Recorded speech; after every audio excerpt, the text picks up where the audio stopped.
Welcome to the Fandom Foundry. And this is the show called Best Thing This Week, where we look back at the best things that happened to us the previous week and what we're looking forward to in the week ahead. I am Todd Oxtra, and this is a very special guest with me, Mark, the CaNerdian Carabin. Got it right. He's coming from Nova Scotia, live and direct, with probably a viral video ready to come out for a certain car company, car dealership, or maybe even a video game. Who knows? Mark, Yeah. been a while. How are Yeah, you, it's my been a friend? minute. I am very, very good. Excited to be back on the show and talking to you. It's always a good time chatting. So I'm happy to be here.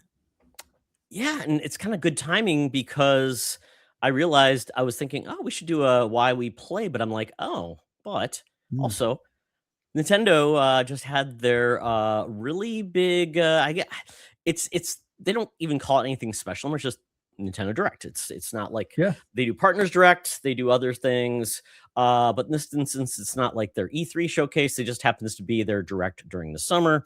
And I guess that's your story. So I talked a little bit about it with Chipotle Bear last week. He hadn't even watched it, so I kind of had to do my audiobook version of it for Mm. him. So why don't you take me through your thoughts and kind of what were the things that kind of like you expected, the surprises, and maybe the thing kind of like really Nintendo. I I'm of I'm very much of two minds with this presentation. I thought it was good. I thought it was great if you only have Nintendo. And Uh you didn't have any other consoles that played really cool third party games, right? Yeah, because a lot of the stuff that they did has been out for a bit. Um, it's been on other platforms. Very Japan anime centric looking games, like it was, you know, RPG X versus RPG Y versus RPG Z. It was.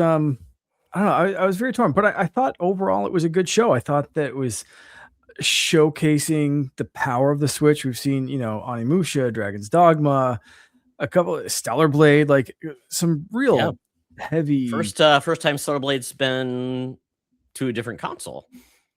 Yeah. Orbitals looks fantastic. My brother and I talked a little bit about that after the show. Um, Rayman looks great, but we've seen that again on some other stuff previously. So I thought it was a good showcase. I thought This game is looking so weird looking, Mark. The big walk. super It weird. it Big kind of walk. scares me. I don't know. Are they kind of Yeah. like ant people? What are they? They're gross looking. It's I like them. they're very strange. They're very strange. This But looks like I a mean, mobile game. Sorry. This game, like when I looked at this game, I'm like, couldn't this the just be One like a Piece mobile one, game? yeah, Yeah.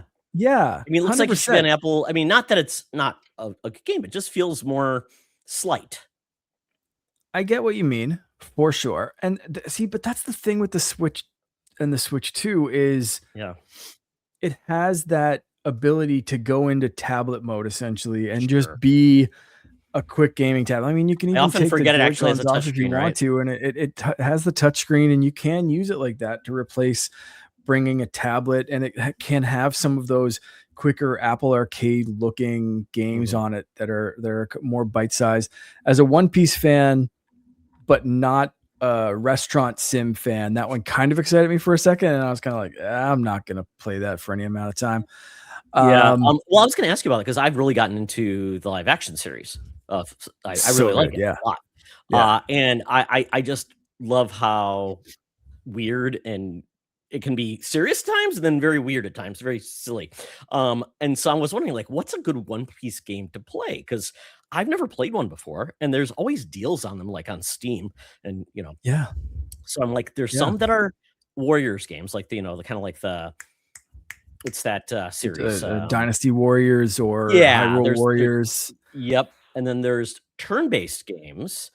I was hoping like an action RPG, but I think it's just that's pretty much it. But there's been a lot of them. They've been everything from the original Game Boy to whatever. Yeah. I've only I'm not a good person to ask about this. I've only played the GBA game on my Ambernick. Okay. That was kind of it, because I looked at some of the modern games and I was like, I don't know if I want to play those, and especially not having watched. I'm maybe 50 episodes into the anime, and it's I'm so there's a lot of characters, Mark, especially in. You've got how many episodes left? I'm how many manga to read? 1,000 episodes off. Yeah, Yeah. and and I've read some of the manga as well, and I'm still early on in that too. So it's, I think the furthest ahead I am is in the live action. So there are certain characters that I know, but every time I see a preview for one of these games, it's like, oh, I don't know that character. I don't know what's going on here. I'm just going to skip this. So I've gone back and played some of the original stuff that covers more of that original timeline. The GBA game's fun if you want to run that on an emulator. Is like, it it's a cool side-scrolling beat 'em up. Oh, that sounds fun to me. Very fun. Yeah, super fun. Are you still playing Pocopia, or are you done, or are you going to be playing it again with more? I need to get DLC back now? into Pocopia. Yeah, I don't think I'll buy the DLC, but I definitely have to get back into Pocopia. I kind of fell off a bit with like James Bond and a few other games that have been coming out recently. Bond is so good. Oh yes, I can. We'll talk about that in a little bit. Yeah. Finn and I got that game's coming to the Switch too, though, right? Later. It is. Yes. Yeah. I got it on my Series X because it was also a cross. Play anywhere. What do they call that? Cross play anywhere. So I've been playing it on my Ally as well, which runs fine. Like Finn and I got into Sea of Thieves, finishing up the last season of Fortnite and starting the new season. So yeah, I definitely fell off Pocopia and have to get back and finish it and play some of this new DLC, the free stuff. But I thought this was a good direct. Of course, the remake of Legend of Zelda: Ocarina of Time was like the big one, but it was also the shortest one, probably, right? That's it. They didn't show anything off, and for a game that's supposed to be coming out this year, where is it? This is usually such a longer timeline for a Zelda game. It's this kind of tease happens a year out, 2 years out, and by this time we've got like there's a Splatoon Raiders direct coming up. Like that should be a Zelda direct. When are they going to do that? Like when are they? We don't have a solid release date, but we've got 6 months until this thing's fully shown off and in our hands. What? It's very weird. Crazy. I mean, and I think people just want to know, what type of remake is this? What is it doing? What is the level of changes that they'll do? Can Link jump? Because now he can jump in some games, right? Yeah. Is this faithful with a really, really fresh coat of paint, which is cool? Yeah. I have a theory about this. This might be crazy. This might be conspiracy, but like, let's get weird for a second. Cause I talked to my brother about this over the weekend and he didn't think I was too off base, but maybe we'll see. We'll see what you think. Okay. I want to hear it. So they've done the Star Fox reveal for the Star Fox remake, which is so weird because both big Nintendo games that we've got in the later part of 2026 are like N64 remakes on the Switch too. But I don't think the Star Fox reveal did what they wanted it to do. I don't think they got the reaction that they wanted from that. They've released a free demo, which I think was completely like, I think their hand was forced in releasing that demo. I think they had to release a demo to show people like, hey, it might look weird, but it feels good. Like it feels good to play, because I think there was a lot of kickback on the art style. I think they went too serious. They went too realistic. And even, was it the director of the original Star Fox 64? The original Star Fox was like, yeah, they had a perfect design with the movie. Why'd they do this? Yeah, very odd. Yeah, they almost went a little too like what was that DLSS 5 or whatever, where it like changes the way things look, and it's like, oh, that's that's a choice. So yeah, it's a weird thing for a company that does art styles really well that stand the test of time, because I think they're aiming for like 4K super realistic, which looks great for a moment and then looks really dated very quickly. I think anytime anyone goes for hyper realism, and hyper realism in animals is a wacky choice, I think. Yeah, so it's kind of like was it The Lion King, where it's like, I don't want a lion that looks like that to sing. It looks weird. Yeah. Yeah. So it's crossing some sort of like animal uncanny valley or something like that. And I think there was a lot of kickback online that I'm guessing Nintendo didn't expect, especially again from people who had worked on the franchise and kind of brought the franchise to life, let alone fans who, you know, there's always that group of fans that are, oh, my cat's just walking in front and sniffing the microphone. No, hopefully she doesn't knock anything over. Part of the show. Yes. There. Hi, Ray. She'll leave me alone for 23 hours of the day, but when I sit down to podcast, she's like, "Hey, what's going on? Hi, what are you doing?" So I'm really wondering, with the kickback from Star Fox and people saying the art style and the art decisions are weird. From what we've seen, they are also going pretty hyper realistic for this. Like Link looked pretty realistic. There's a lot of textures, a lot of fabrics. There's a lot of realism to this. And I'm wondering if they've done the same thing and they're looking at this going, shoot, what do we do with this art style? Like, what people are giving us shit for Star Fox. Are they going to do the same thing because we've gone hyper realistic with The Legend of Zelda?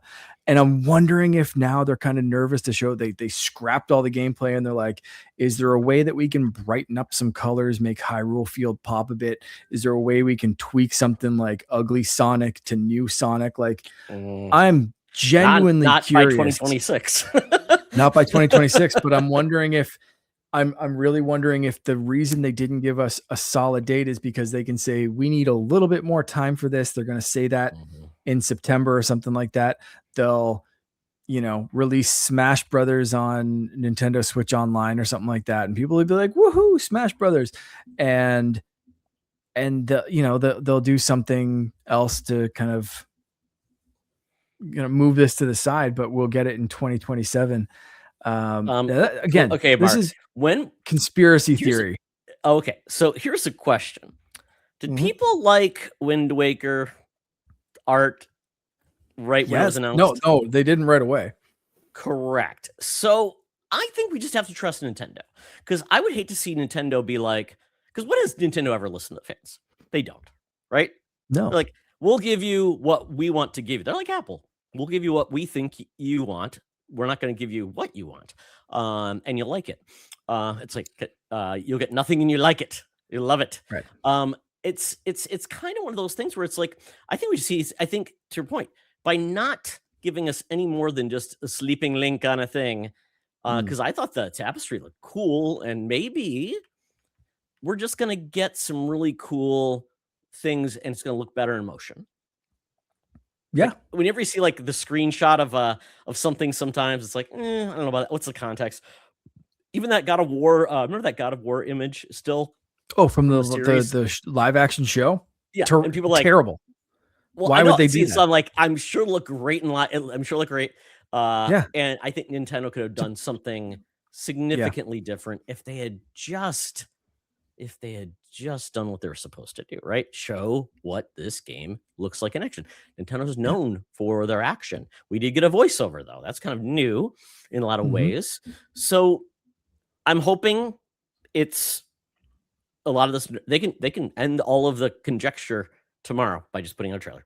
Because if they don't have any assets or gameplay by this point, I think they got bigger problems to work at than a still of Link. Yeah, But some people said, "Is that the?" realistically, Yeah, this should be close to done. yeah, exactly. I mean, it's polish time at most. This game has been rumored, and I feel like Nintendo's got like apparently has like just a like the Disney Vault. Mark, Nintendo's a vault of finish games apparently, just Yeah. a vault of finish games that they just bring out when the time is right. And I'm like, that's a really smart decision because I mean, you don't want to be like Xbox and you got 15 games coming out in the span of 3 months, which is just silly, and then Yeah. you have to push out games because you're competing with yourself essentially, which sucks. So yeah, I am interested to see what they show. I've tried to play Ocarina of Time, but I didn't own an N64. You know my story. I mean, and then Yeah. I've tried to play it other versions of it, and I'm like, now I just want a modern version, like a Link to the no, Link. What was the last Zelda they did before? That it was a Link. No, Link's Awakening, right? Oh yes, yeah, the remake. I Yeah. tried playing that on the GBA and just didn't do much for me. But I loved the remake. I thought that was a lot of fun. You know what's funny with the remake? It is hard to go back to now Mm. if you've played Echoes of Wisdom. Okay. Really? Okay. Very similar art style, but you're playing as Zelda, but they've loosened the controls a bit. They've changed a few things of how the world works, and that game just runs smoother and better despite looking very similar.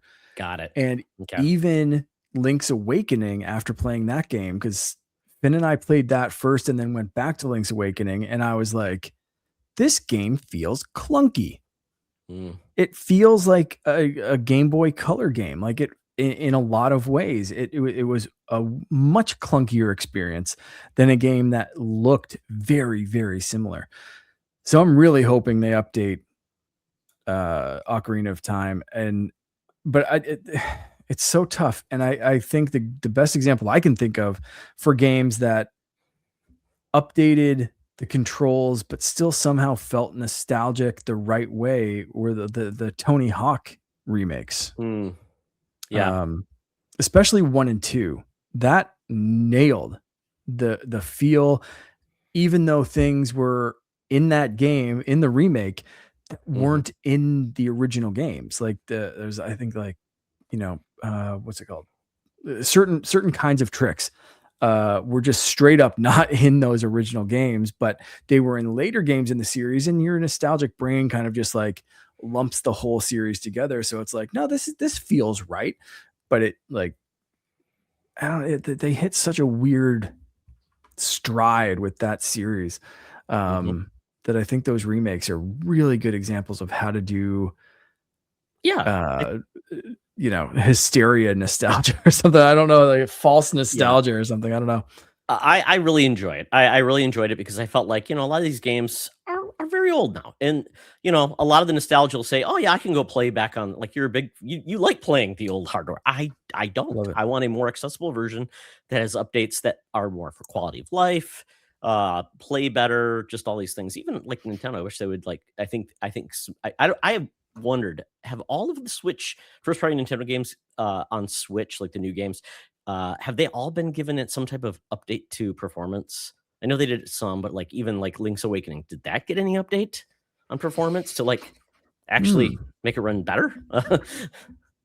I don't know. That's a really good question because some of them it was baked in. So like Yes. depending on how the game was made, it could just the Switch 2 automatically could just clock it up and it would run at a top level if it had like a dynamic performance Like, or whatever that was, some of that the NVIDIA performance scaling and that kind of stuff. It's in the chips. Yeah. I think there's a Bayonetta game that was like that, but Bayonetta. Oh god, Bayonetta, the last one, horrible. I'd have to look and see if that runs better because I own Bayonetta 3. That game had a lot of problems.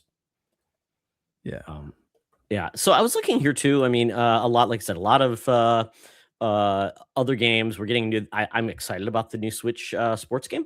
Very excited. Yeah. I love Switch bowling. Bring me on board. Thumb wrestling apparently is so exciting. They had to have one of the big wigs of Nintendo do it, which I liked. That was a little bit of personality. I'll be honest. I think the Direct needed a lot more personality. Way more. This was so Yep. Kind of boring. Keep going. I mean, Do you think? Yep. yeah, I feel like at this point it's time to innovate again in this space because they were the innovators. Now everybody's copied them, and I think sometimes others do better at them, pacing or just like that. And I mean, a lot of the games are great in this thing, but I just felt like it felt like just, hey, here's just another direct. It didn't feel like what you would expect Nintendo bring. So I'm hoping that they're taking notes, maybe. And we do. I mean, they did introduce the new president of Nintendo of America, which maybe bring her in. Maybe she's got a good personality because I mean, I miss a lot of the old characters like Reggie and Iwata and Miyamoto would have fun. Some of those crazy things they used to do in their directs, like puppets and things like that. So yeah, that's the thing is like you see, and that's what I mean. Like none of this was enough if you own any other consoles. Like there was nothing to set this apart to make you excited for a lot of stuff. Like they showed things off, but I don't know if it was like cut in a weird way or organized or ordered in a certain way, or if another trailers I didn't know it had a punch pre-roll or something too, like Mark. that. I thought that was the beginning of the direct. That pre-roll for like 9 minutes where it's showing things like, oh, this is an interesting way to open the direct. Oh, like, nope, here's the direct now. And I'm like, okay. Yeah. It was a really weird direct because there was like, if you see it listed, you see it on paper, and that's what I did at the start of this. I was reading kind of what was announced, and I was like, darn, this was should have been a good show. Good content. It reads like a good show. Kingdom Hearts 4, they're the one that gets the bag with that, right? Yeah. Did you hear about, though? I just have one thing. This is just the silliest thing in the world. Did you hear that they're delisting and are going to turn off the servers for the Resident Evil games that were streaming on Switch 1? Now that they're like real ones out there. Did not hear that. Do you think that they would give them like a $10 cost to upgrade them? No, they're giving them 50% off the other game. So like you're turning them off. They already own the games. You sold it to them. I mean, come on, guys. That's horrible. That's not great. Just give them like a $10 upgrade fee and say, okay, here you go, for each game. Don't I think buy streaming games. But I mean, you say don't buy streaming games, but they can turn off a lot of our games at any point. Like, if you own a physical copy of Anthem, how's that play? It doesn't matter. Good question. I think I found a copy of another game. I'm like, well, how would you play that? I'll give you a hint. Or, it doesn't matter because it doesn't work. It's a nice coaster. So I say don't buy streaming games, and I like if you can play it any other way, just don't. But most of our games can be taken away from us. I always see popping up on Facebook and stuff like physical only, don't support this, don't do this, boycott this because it's just a download code or whatever. And how many games fit on? None of the games on PS5 or Xbox actually play off the disc, right? No, they're just kind of like a key, like a game key card, and you download everything else. Even a lot of the Switch games. You get a cart, but like I forgot it was NBA 2K. You still had to download like half the game. Yeah. So it's wild. Yeah, it's kind of crazy. Yeah, but yeah, I mean, what was the other? I mean, they had a new Final Fantasy game that apparently it's got something to do with it was based on a mobile game or something like that. But then they completely changed. They changed a lot of it. It's the 2D HD game. Apparently, it looks beautiful. Yeah, it looks beautiful. I love that they're doing more with it. And I'm trying to think of any other big. I mean, Splatoon Raiders got more. They're getting a direct as well. Well, there we go. Final Fantasy Resonance. I mean, that got a first showing there. So there was a lot of really good stuff here. It's just, hey guys, let's put some Nintendo magic back into this. However that is. Yeah, I think everyone else had such a strong showcase that it was hard to follow a lot of that up. Like I said, we saw Rayman, we saw some of these on other things, even up to a year ago or more, that a lot of us who are multi-console, we've seen these, we've played these, or we've decided that we don't want to play them, or whatever the case may be. So without any personality, those things weren't enough to excite us. But I think looking today, I'm like looking at this list. I'm like, this is a great showcase. Why was I so down on this on the weekend? Talking to my brother at a wedding about how Nintendo needs to get puppets back or some kind of craziness, like you just said. So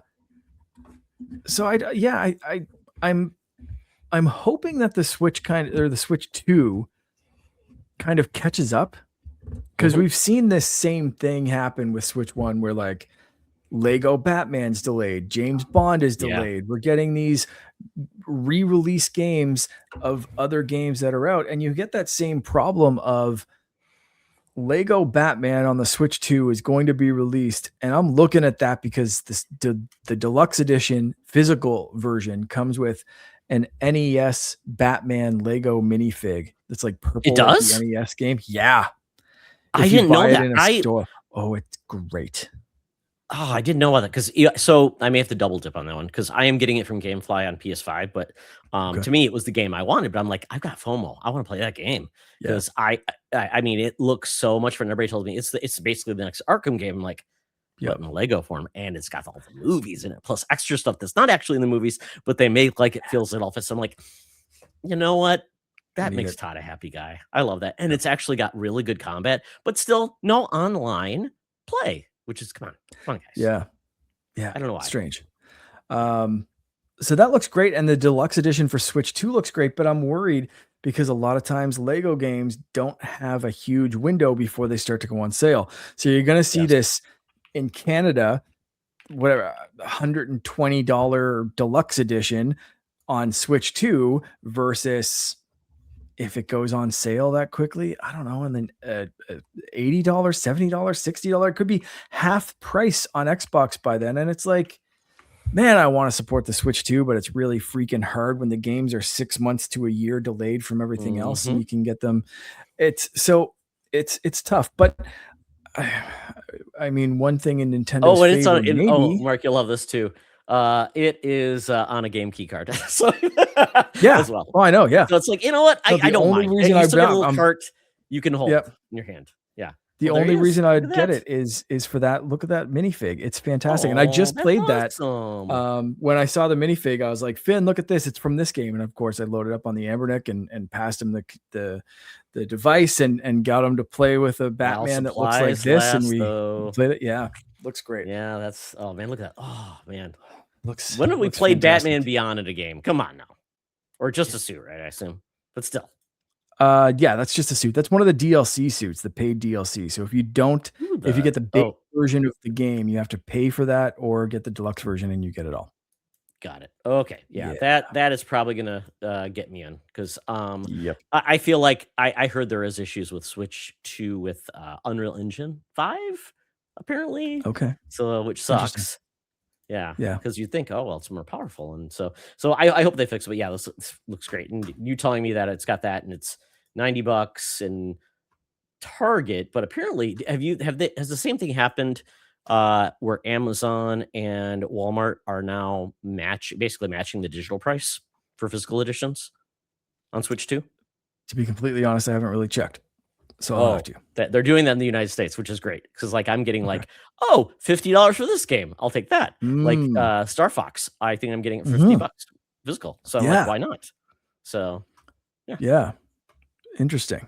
Yeah, it'd be interesting to see how that plays out and how stores remain competitive. Because if you're talking $10, $15 between a digital and a physical, that's people start to.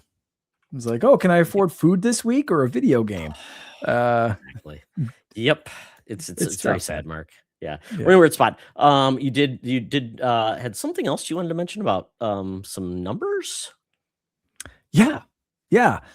So something that really made me happy this past week, I mentioned that Xbox had a great show, Sony had a great show, Jeff Keighley, Summer of Games, they had a great show, and then Nintendo had what should have been a great show, but compared to all the others, there was just they were missing a little bit of that hype, but still overall some great announcements. However, the people have spoken, and this excites me as a Skylanders fan, as a fan of platformers, as a fan of this character.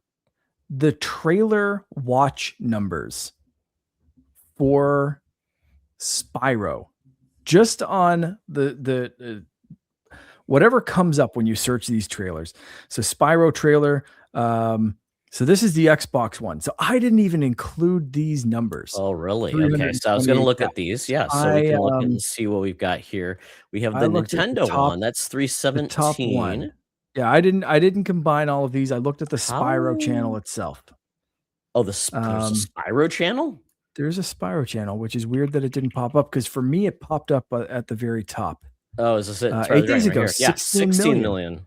Yeah. Look at that. Okay. That is crazy. 16 million, and I didn't add up the rest of those because I'm not going to be that crazy about this. When you compare that to some of the other trailers that were released this week. Wait. They only have 33,000 subscribers? That's insane. Right? So you compare those 33,000 people have been watching this trailer a lot, Mark, including you. How many times you watch it, Mark? Yeah. Like 10,000 times already? Yeah. You just let it run. I'm 1.5 million of those. It's been on repeat for 8 days.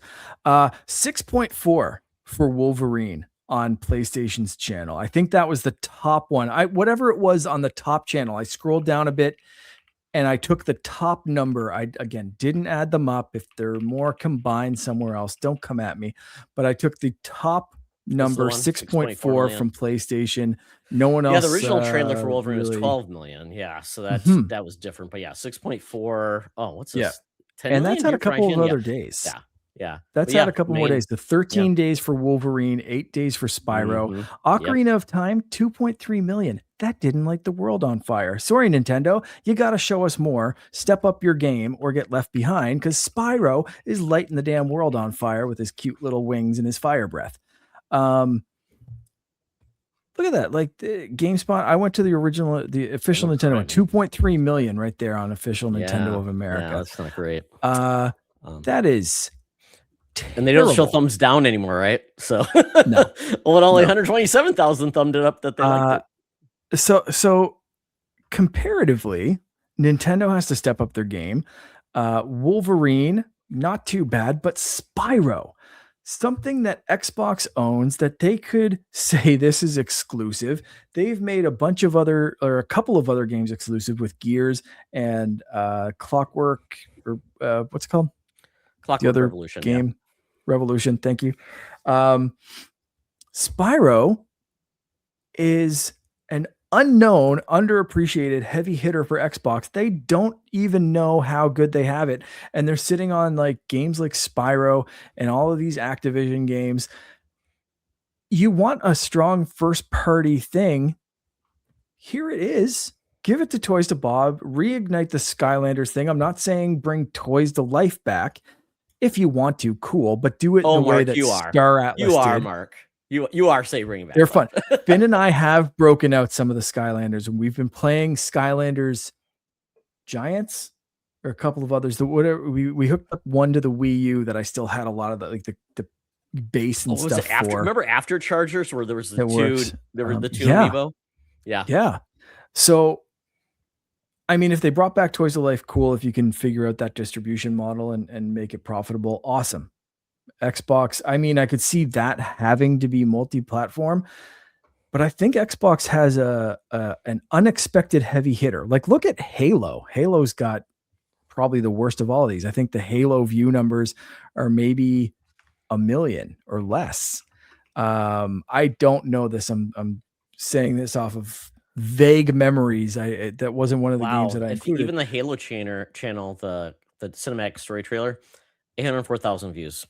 That's not less than 1 million. So they think their heavy hitter is like Halo and Skulls Gears video, which I thought was a very good video, 261,000. Like what's Gears sitting at? I didn't even look at that one, but I'm very curious. Yeah, it's really but I bet it's nowhere near 16 million views on a freaking trailer. And you know where Spyro started? The team that made it, right? Yeah. It was Insomniac, right? Yes.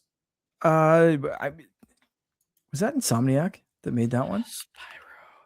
And it was PlayStation. Essentially, it was a PlayStation game to start off.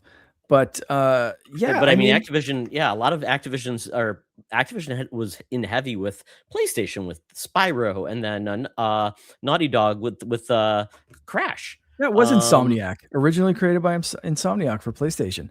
Isn't that crazy? Exclusive for PlayStation.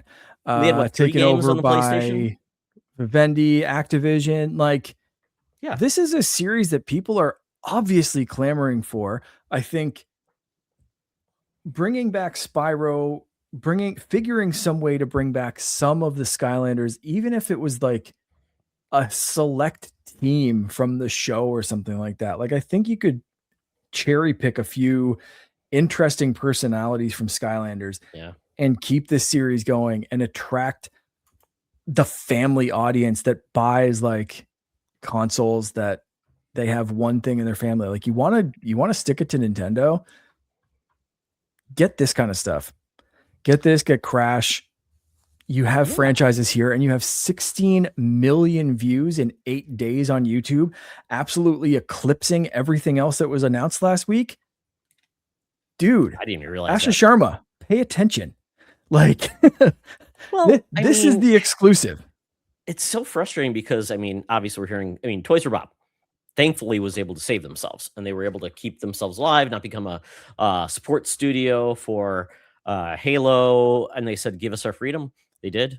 And guess what they did? They pitched this game because they are big fans of Spyro. And there it goes.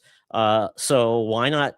I hate to say it, but I mean, I wish somebody would just tell Double Fine, hey guys, I know you don't want to really do it, but we really could use you to make Banjo-Kazooie. Or, hey, Rare, I know you don't have a lot of resources because you're doing that. Hey, why don't you executive produce it and get the ukulele guys come on? Because by the way, they made a lot of those guys made ukulele. So it's like, why don't you do that? I mean, come on. Nintendo does it all the time. Nintendo, like, because Valen Studios is the one that's developing Star Fox. Nintendo is just executive producing it and publishing it. So I mean, I just kind of wish there was more of that. No, so I will say, Spyro has never been my favorite franchise. I played it. I played the Reignited series. I'm like, doesn't do much for me. I did love Skylanders. Totally get it. And so I wish this had been like Banjo-Kazooie instead, but I totally get it because Logan loved Nuts and Bolts. He loved that game to pieces. I think this is good news for any of those games. Any of those kiddie games that Xbox has been sitting on saying these don't sell consoles, they don't sell copies. I hope all 16 million people who viewed that trailer go out and buy this, and they show Xbox like, oh shoot, this is where we need to lean. We like Sony's got the serious, gritty, story heavy stuff. They're doing that now. Like, you can still have Gears and you can still have Halo, but like, they're sitting on a treasure trove of these IP. Like, Sea of Thieves is not grooming girl. He does great, right? So I think fans are okay with other things, and it's fine. Where's Viva Pinata, Mark? Cozy games are at the top of their game. Should be there. But why did Bug Snacks take off and they haven't made a Viva Pinata game? They just keep dropping the ball on these franchises. Catch them all, they don't think Nintendo. people care about. I mean, just my guys. Yeah, I mean, it's like in market. You just have to ask sometimes. Like, sometimes you got to think: are too many of Xbox games trying to go after?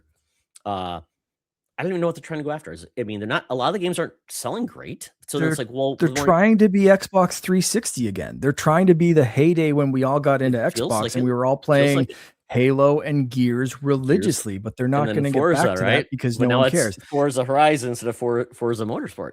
And it's the same reason why Metroid Prime 4 kind of like fizzled. It's because like back in the day, Metroid Prime was a revolutionary, like a first-person adventure game. That's awesome.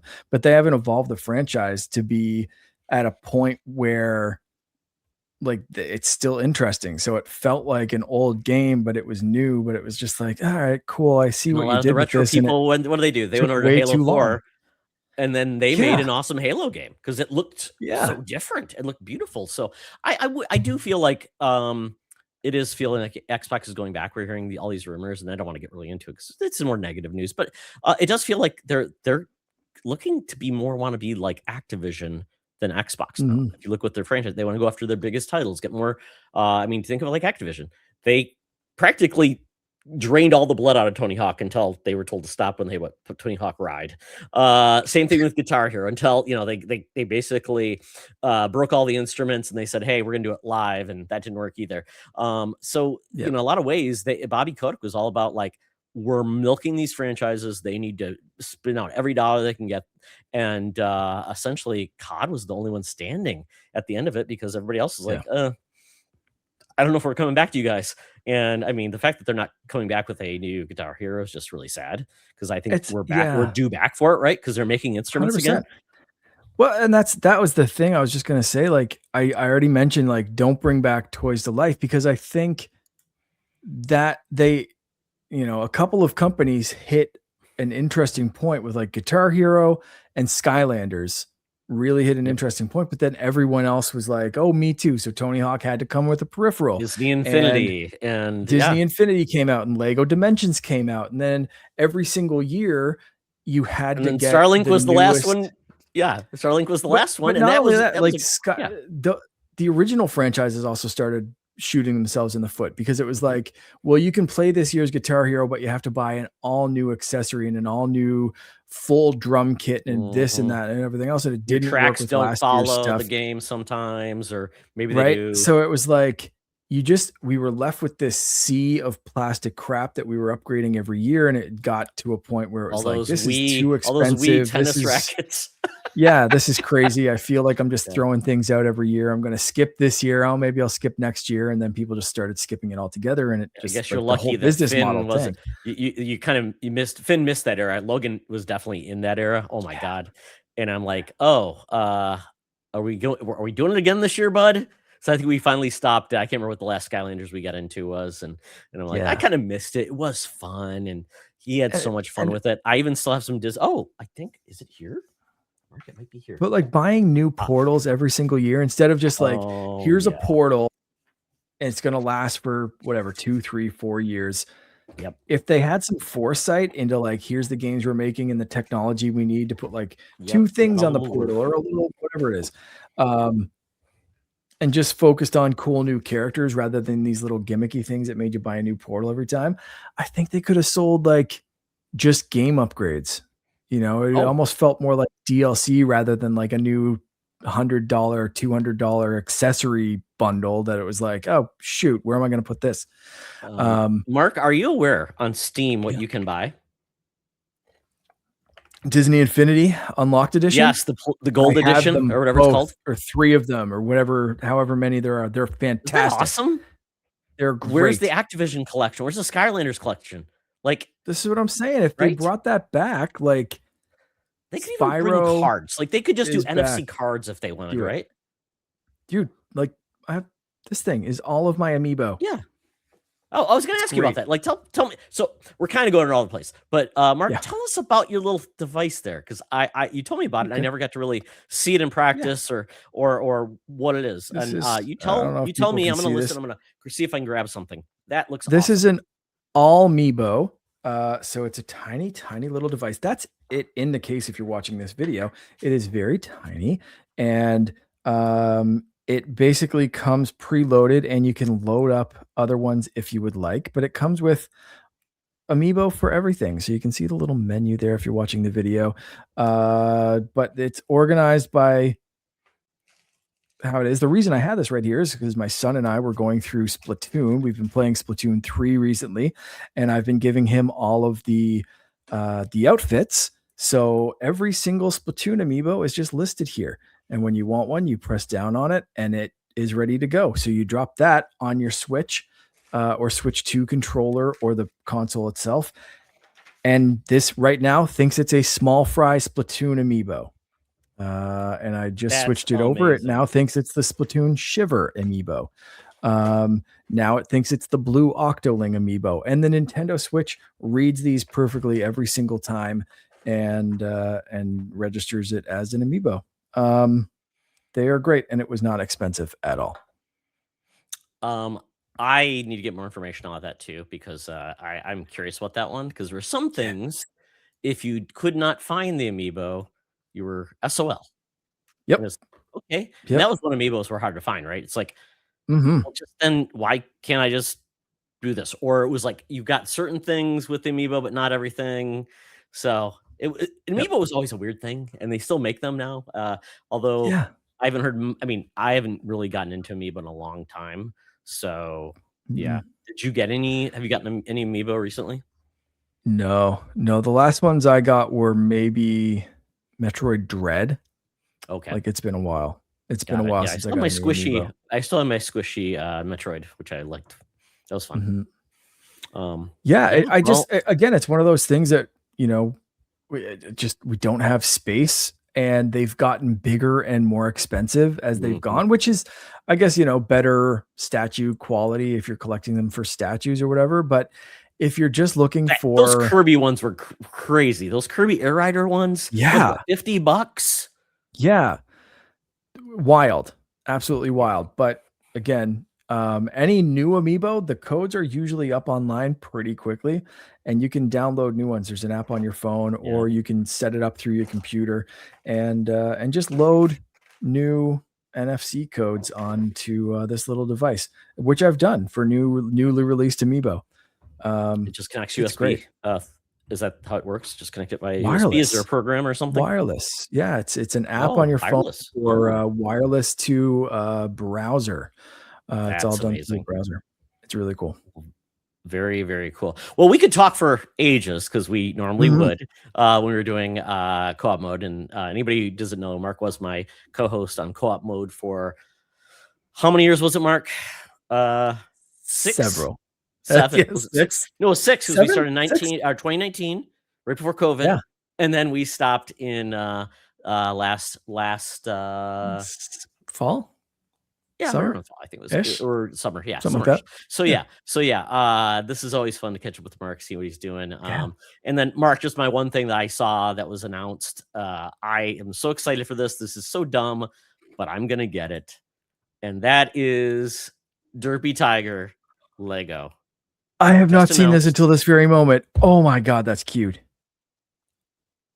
It That is so it's so amazing. I'm like, "Okay." My wife is obsessed. I'm obsessed.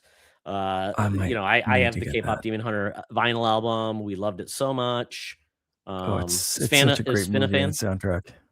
Oh, yeah, huge. Huge. I love it. I love the pieces. Um, I I will say, yeah. it's big when, there was a parody of the song in the last Scary Movie 6. Oh, It yeah. was horrible. I mean, the parody was horrible, the movie was horrible, but the fact is that was in there, I'm I like, don't I don't know if you can see there's, so right there, if you "I can see see this something blue." blue thing, that is a glow in the dark derpy that I 3D printed.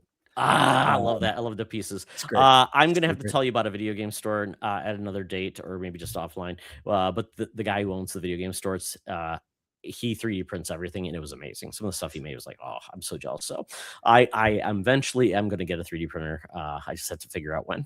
So we'll go Yep. from there. So Mark, let's get into really quick food. Uh, Food. what was your Yes. best piece of food this week? Best food I had, was yesterday, Sunday. Got together with my parents and my family, and we ordered some artisanal pizzas from a local place that only opens up these little pop-up shops on the weekends, um, called Kraken Pizza, and they are so good. They're Is this like, it? No, this is Italian, right? no, no, that is Well, this not is it. Kraken Ristorante Pizzeria. Oh, wow. It's not There's the another same one. Kraken Pizza. That's fantastic. I looked for Um, another one. I don't know if there's another one out here. I can look to don't see if know there's. if he's on. It's is that's not it, right? Try That's a Kraken person. Pizza, maybe. That's not it either. I don't know if they're on Instagram. I know they're on.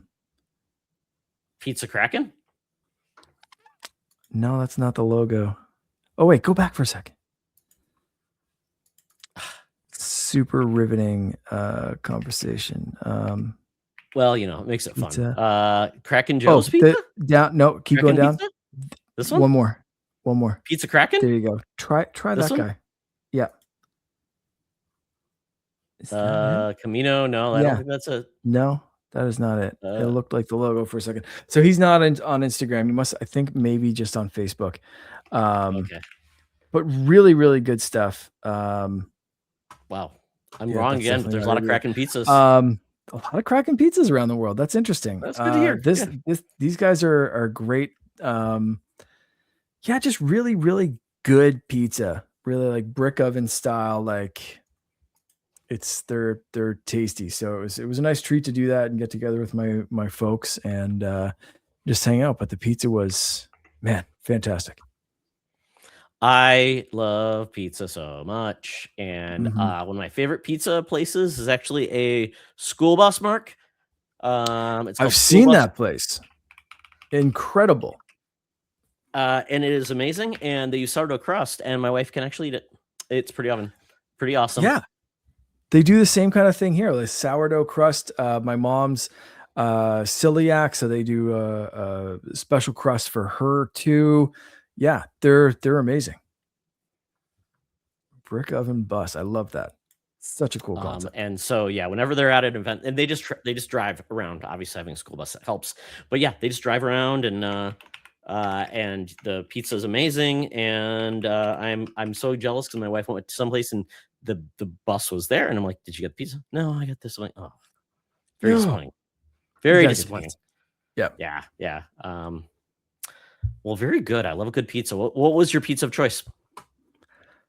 We just got pepperoni and cheese. Kept it simple. My dad got something meaty, something or other, full of different kind of meats. That was awesome. But for us, we just got the pepperoni and cheese. But I did sample a little, and like I said, my mom got the gluten-free crust and said hers was good. But I didn't want to steal a piece of hers because it was just her special pizza. You can only have so little. Love it. Yeah. And apparently there's a Kraken pizza down in Panama City Beach. So Mark, wow. oh no, here we go. Lots of Krakens. Here is Kraken Pizza. That's their logo. You're right. I think this is it. Right here. Yeah. That's the one. That's apparently they're on a TV show too. Cool. Oh, cool. All right. There we go. There we go. That is the exact pizza that I had. Yeah. Oh, look at that cider too. Island Folk. Is that a brewery? Island Folk. I know the girl that owns that place. I love that awesome picture. Shout out to Island Folk and Jill. I've done some trivia stuff there. I ran a Star Wars trivia night there. Nice. I've gone to a few different events. Island Folk cider, always really good. That wood fire oven. Look at that. Look at that thing. The crust looks so delicious. Yeah. So good. Man, so good. Great combination. Kraken Pizza and Island Folk. Yeah, really, really good. Island Folk. It sounds Island folk. They're good folk. Yeah. Sounds like hillbillies. Good stuff. Yeah. No, Jill's got a great thing going there. She's really built that up over the last few years. That's good. Speaking of which, have you seen Widow's Bay? No. Apple TV. You got to watch it, Mark. It's about like a small little town that's trying to become like the new Martha's Vineyard. And unfortunately, it's cursed. Bad things are happening. It's amazing. It's with some of the creators of Parks and Rec, but it's actually a little bit scary. It's very good. Okay. Very good. Yeah, Widow's Bay? Fun. Widow's Bay. It just finished up its first season, and it's been renewed for season 2.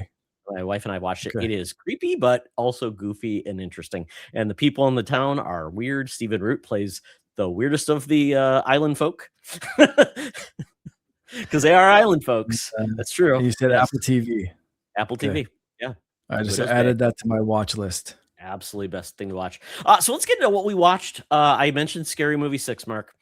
How was it? Made a lot of money week 1. Then dropped like 75% the next week. It's not everything's doing that. Have you noticed? All the Mandalorian fandom, and Grogu tanked after week 2.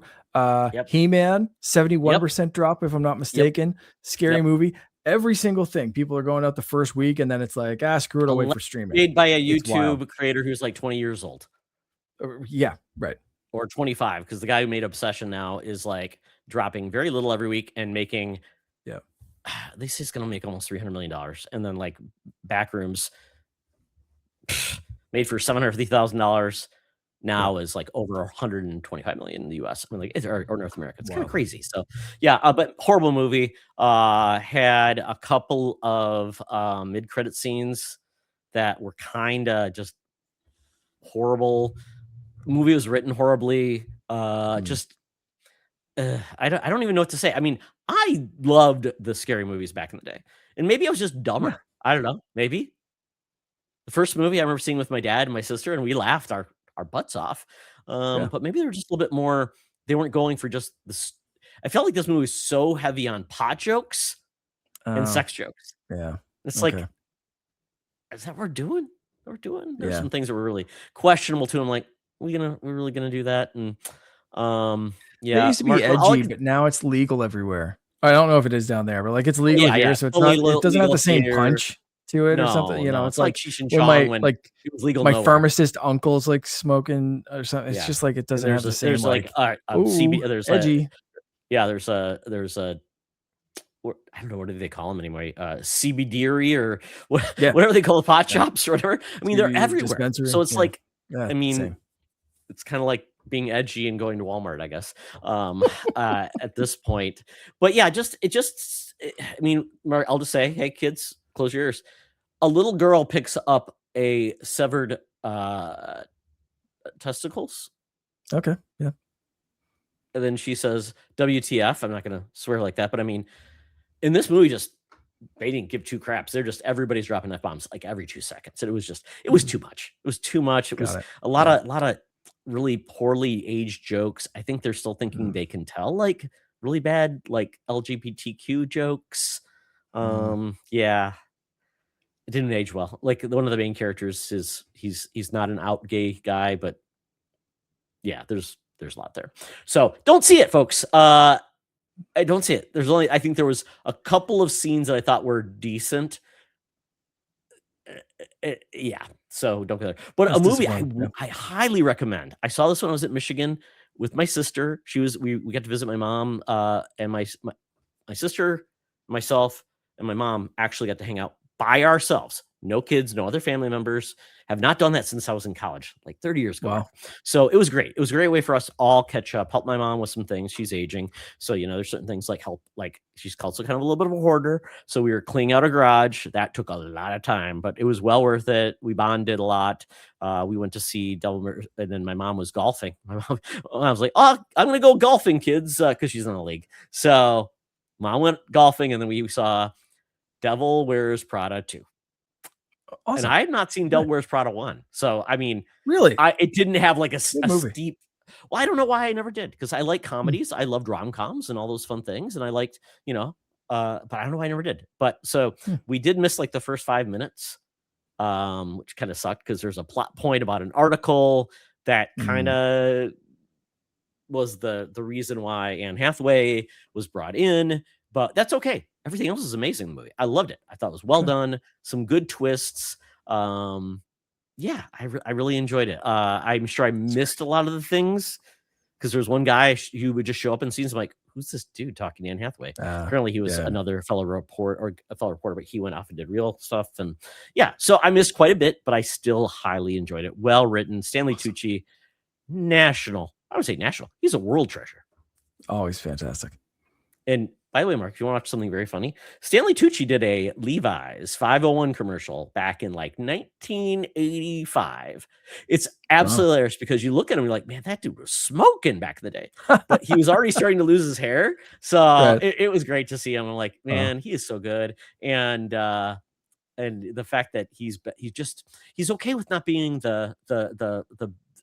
he's okay with like being a character actor. I think it's great. oh, absolutely. Yeah. Yeah. Yeah. Um, Yeah. He's I will great. say one thing that's tied into food is, have you ever seen Big Night? I don't think so. No. Oh my goodness. So I will tell you, this is like a bonus. So I'm gonna show you the trailer for Big Night. Just the beginning of it. I think this is a movie. If you love food, this is an amazing movie. Stanley Tucci and Monk. What's his name? So Mrs. Maisel's dad. Yes. Shalhoub? Yes, Tony Shalhoub. Tony? They're Shalhoub? brothers. They run an Italian restaurant in the middle of this podunk town. In the I think it's in like the mid 60s, and they're Okay. struggling. So it's all about them having a big night because they hear that Frank Sinatra is going to be eating at their restaurant this one Okay. night. So it's one big night to basically save the restaurant. it is all about food. They go through this process of making this one dish that's amazing, and it is a love letter to food and brothers and music. And the way they talk about food in this movie is so amazing. It's so well done. It's so, I think it's that Mini Driver. It might be Mini Drivers in there too. But yeah, Stanley Tucci is great in it. Tony Shalhoub is great in it, and it's just an amazing movie. So highly recommend Big Night. It is so good. See where that's streaming. It's fun, and it has some things in it that kind of like break your heart, but you do feel like this is a movie that just is. It was a love letter. It just they loved making this movie. So I don't know if he wrote it. I don't know. I mean, so yeah, it's a great movie. But yeah, it's from mid 90s. I remember seeing the review of it. I'm like, this movie sounds amazing. I watched it. So watch Big Night. Stanley Tucci. Chef's kiss. Also, the husband of Julia Childs in the Julia Childs movie, and I just went to a Julia Childs exhibit, which was amazing as well. So there you go. Awesome. Yeah, you got a little bit of bonus stuff going on. Yeah, and then so Mark, I had I don't think you know him, but he did the waiver wire wizards with myself and Sean. It is Chance Siegel, and he is a huge Bond fan. And so he also has been watching a lot of Bond films. So the fun thing is I was supposed to go to a Bond movie event at this really cool old theater called Parkview Theater in Minneapolis. And they were doing a cool combo, Mark. They were doing like a Bond film, but also like a musical act at the beginning. So I was going to do that. Cool. They had GoldenEye. Wow. They had The Man with the Golden Gun, and I believe they had Dr. No. So I was supposed to go to one of those. I didn't, but it's a great theater. It's old retro theater. It's amazing. Nice. So I've not seen. I really want to go watch all the Bond movies again. I really do. One of my good friend Steve is a huge Bond aficionado. He actually owns a standee from the theater, unopened, of GoldenEye. Wow! And I laugh because I tell him, "Hey, Steve, you never open it up. You think it's really in there?"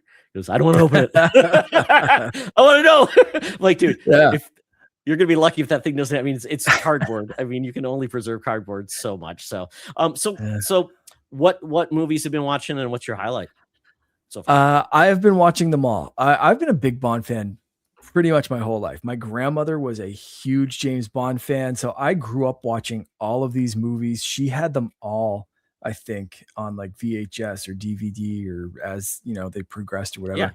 Yeah. So watching them kind of always reminds me of being over their place or talking to her about James Bond movies, which was awesome. So I haven't done a Bond marathon. I'm going to say probably 15 to 20 years, maybe. That's probably 15, I guess. 'Cause I remember my wife, before she was my wife, bought me a collection, because it was like the last collection that I needed. There were a few different like collections of Blu-rays or DVDs or whatever, with all of the movies in them. And now that you need them in Ultra HD. And that's it. Yeah. So now I have been streaming these instead of using my actual physical collection, which whatever. Of course. But I went back. I'm starting from the very start, and I'm watching every single movie straight through, and just seeing the series progress. It is so funny seeing just how dated some of the really old ones are, and just like racist stuff, sexist stuff that's just like what you said with Scary Movie. It's just like, oh, you can't do that now. No, it's kind of interesting based on the era, right? It's like when it was done, what was it, Live and Let Die? That movie, kind of, voodoo, New Orleans, and dude, that's a tame one. That is tame. Some of the old Connery stuff is just wild.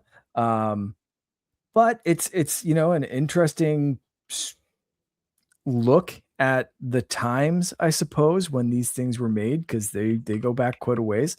Early 60s. Yeah. So I think 60s. Yes, it's been in 66. Was that the first movie? Oh, I thought it was earlier than that, but it could have been. Was it? I mean, maybe it's older. Let me just look up James Bond movies in order. Here we go. 1962, Dr. No. Okay, that makes Yeah. sense. Okay, cool. So And the books, I've I mean, the done books they were all based on, I mean, they were coming out, what, 40s and 50s? yeah. Yeah. I've read a few of the books too. I still have a few of those upstairs. Um but and it's funny, like Casino Royale was the first book, and it's one of the few that I own. Um and seeing like where they took Bond in the movies and where they took him in this new game, which I think is probably closer to like a book accurate Bond with like the scar and some of the mannerisms and Mhm. stuff, but also he's a lot more modern than he was obviously in the books from the 40s and the movies from the 60s.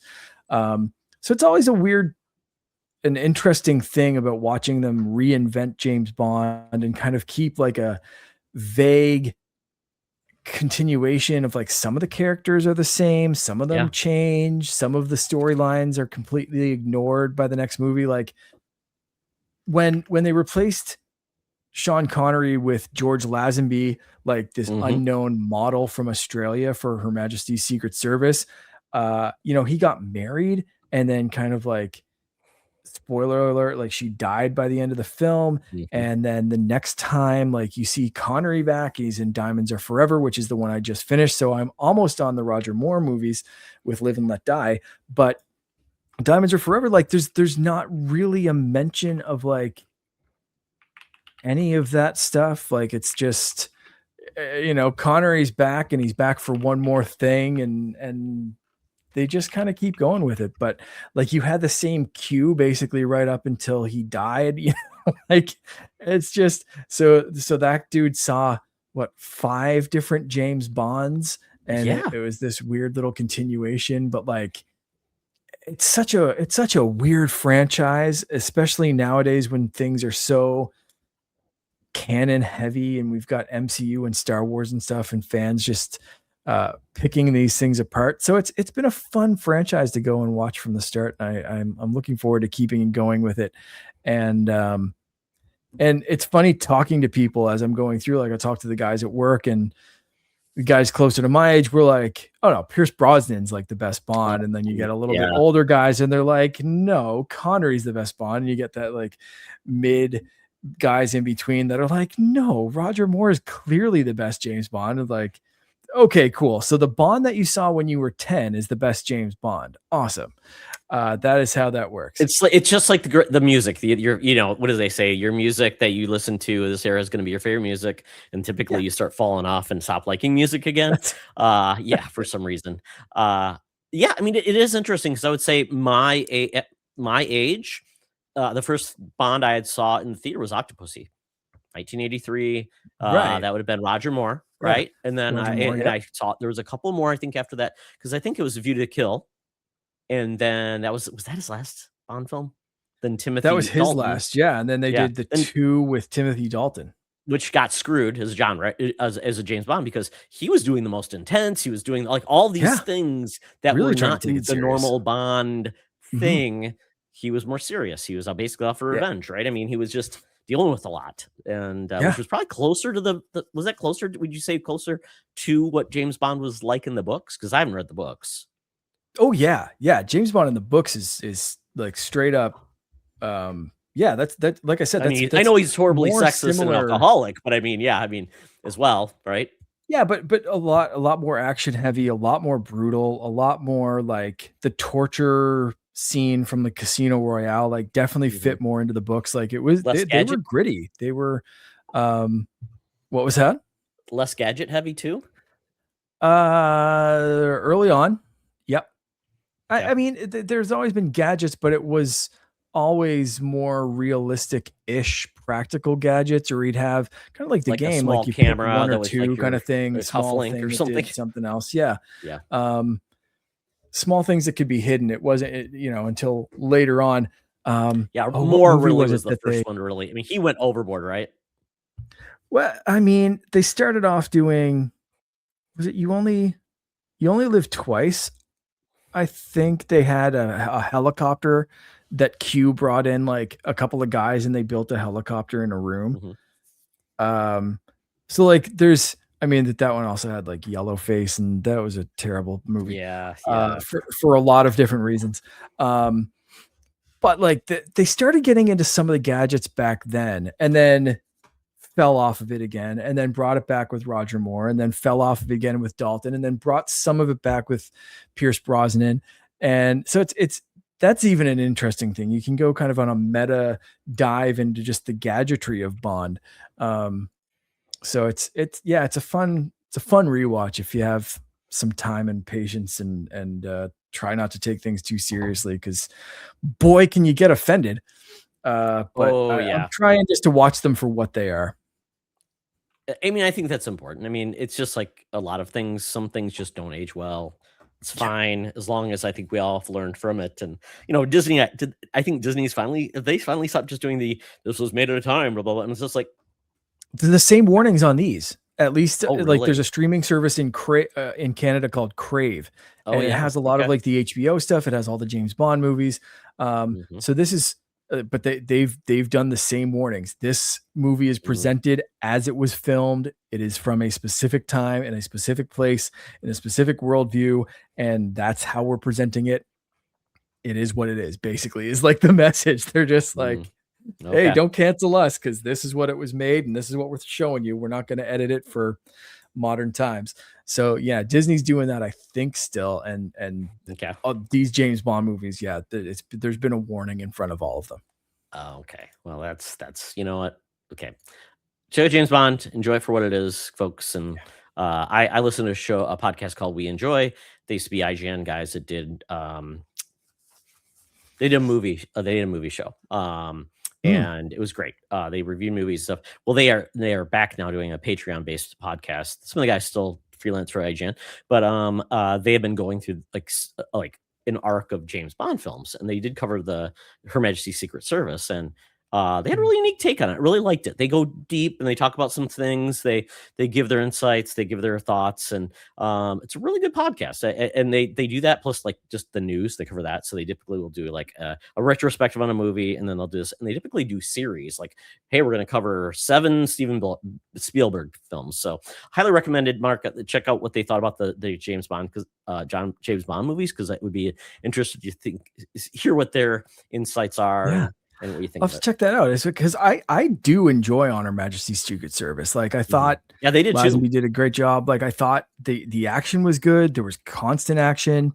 I thought the whole play of like Bond finding romance, but still having to balance being a secret agent, and the way he finds romance and the family that it's with, it's like you're juggling both sides of the coin kind of thing with a crime family and being on Her Majesty's Secret Service. I like that movie for what it is. And it's I've never seen it, so I really would like to see it. Oh, it's an kind of like interesting Casino one. Royale, all the weird different versions of Casino Royale, right? With the Woody Allen version too.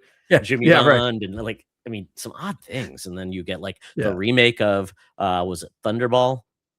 Right. So Never Say Never Again, right? Is that how it worked with the rights of that film? And they could do it. Very weird. James Bond has so many weird, like something weird. Yeah. Like So now and that was bringing Connery back too, like right in the middle of Roger Moore. They were both released in like the early 80s, weren't they? Yeah. They're like even like the same. Yeah. Super weird. Weird. Yeah. Now Amazon owns it, and I believe the Broccolis are just said, here you go. After they got paid off. Yeah. They'd give them like, oh, here's an extra $10 million, Barbara, so we can do whatever we want. So sure. Yep. I'm gonna die one day anyway, so there you go. All right, let's get into some music, books, and hobbies. So Mark, if I look at this right, is that a one of my son's favorite authors? Books. So I finished 2 books. Brandon Sanderson's Mistborn. I read the first one. Absolutely loved it. So good. Need to read the rest, but I'm trying to read a whole bunch of different things right now. So I can't dive into one thing, especially with the Cosmere and like there's 3 kind of like Mistborn trilogy, but then there's a whole other world and more books in the series and stuff. And I'm like, on my wish list, but And I that need to dude is move a on to beast. He some writes other stuff. books like you wouldn't He is believe. insane, Yes. crazy, and he's writing the screenplay now. So the two books that Which I've read I find that's amazing. are I'm so excited because yeah, very cool. So he's an interesting character, and this was the first book, and he is such a great writer. I kind of figured with his pace and the amount of books that he's released, I was like, something's got to give. Like, is this guy just like pooping these books out? And they're like, okay, but like, he's I thought actually it AI, was AI so Mark. great. We know, or he's like Ultron, right? It was written so He's just long been ago, that you don't have before to anything worry else. about that Yeah, now. But like, yeah, exactly. early model, maybe. Geez, yeah, he is good though, man, so good. And I've read that, or I've seen that if you read one book and enjoy it, but by the time you finish the trilogy, there's stuff that like goes back to the first book, and the whole series is like individually as books, they're good or great, but as a series, it's like next level excellent kind of thing. So I need to read that series. But right now, I've moved on to something that Michael B. Jordan is turning into a show for Amazon, Oh, maybe. Correct me if I'm wrong. It might be really? Prime, Okay. or it might be one of the other streaming services, and not Prime. But I think it's Prime. Anyway, Fourth Wing. I've heard that, yeah, Michael B. Jordan bought the rights to this. He's working on producing it or whatever it is, and they're developing it right now. It's about dragons, so it got my interest with Michael B. Jordan and dragons. I will say it is a more modern book than there. That's the one. I've got mine right there, exact same cover that we're looking at. I will say Fourth Wing is definitely a more modern book and is more I don't want to say YA because there's some serious stuff and some language in it.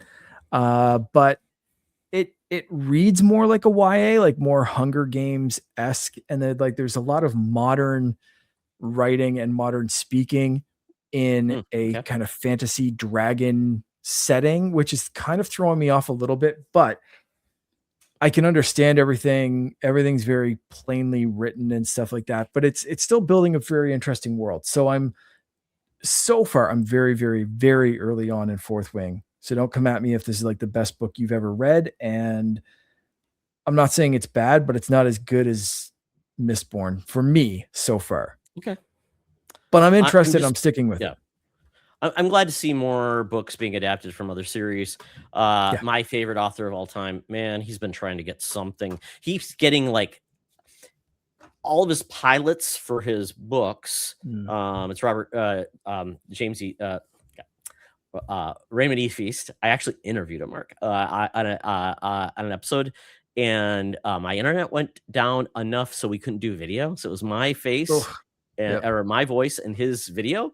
I actually need to dredge it up and republish it because it was really good. He's an amazing guy, and he does he does the Riftwar legacy, which he was a peer Yeah. to George R. Martin, and it was always funny because George was like, well, yours will be adapted before mine will, and that never happened because it's just Yeah. get finding the right partner and everything like that. I mean, so Yeah. many books never get turned into something just because it's not the right fit. So it's amazing when a book gets made, and I just love when an adaptation is amazing too. I still need to finish the Wheel of Time on Amazon Prime. I watched a little bit of it and I liked it, but I need to watch more of it. So very cool, man. I like that, Michael B. Jordan involved with that makes me very happy. And it sounds Absolutely, like Jonathan Nolan's involved too, which is amazing because Oh, Jonathan okay. Nolan, Interesting.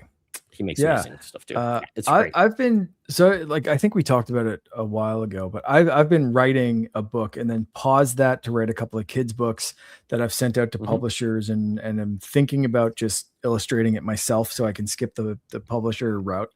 And now I'm back into writing my own book, and a couple of chapters in, but I've been trying to read more in the meantime to get a couple of good comp titles if I do want to like compare it to something else, or even just to see what other people are doing in like the fantasy space and the adventure space and all that kind of stuff. So I've got kind of, like I said, I can't rest on Mistborn because I don't want everything to be like fully inspired or compared to that. So I'm trying to read as much from different people. So next up after this, I think will be The Devils, which my brother highly recommended. But I've got several other things, and I downloaded a ton of like old pirate books. It was this collection of pirate books. So there's a ton of those. So I want to read those because I realized, having pirates in my book, I don't know how to accurately write, ship descriptions from that time frame. Yeah. So I've been doing a lot of ship research. My YouTube algorithm is crazy because I've been researching like 17th century pirate ships and sailing vessels and stuff like that, and reading old books from that period and from more modern periods and stuff, intermingled within Mistborn and Fourth Wing and other fantasy books. So just trying to make sure I know what I'm talking about and can round out the world and make it seem real. But that's, yeah. So I've been doing all this stuff as like research and pleasure. So it's been an interesting kind of like, journey to read things and write things at the same time and play all that. Oh man, Mark. We went to the San Diego Maritime Museum when we were in California in January. And one of the ships they have there is one of the ships from Master and Commander. Beautiful. It now lives there. It's amazing. It's amazing. The ships they have there are awesome. This is another one of the ships they have, the Surprise. It was great to go through the ships and just see what it was all about. They have the submarine there was the deepest diving submarine ever. It was basically an experimental vessel. That they have all these cool different. There's the HMS Surprise, which is that's the vessel from used in the filming of it. Not all parts of it, but part of it. Now it's docked there permanently. They have this really cool museum on the steam ferry, which is actually a real ferry that was used in that area. And then they have this Star of India as well. It's really cool. And we enjoyed that quite a bit. And then they have an aircraft carrier further down the road, which is awesome. And we had to tour the aircraft carrier. That was pretty awesome. So I've been on tall ships before. They'll do like a tall ship run through here and like through the harbor. We get them through Duluth. I've always wanted to see them.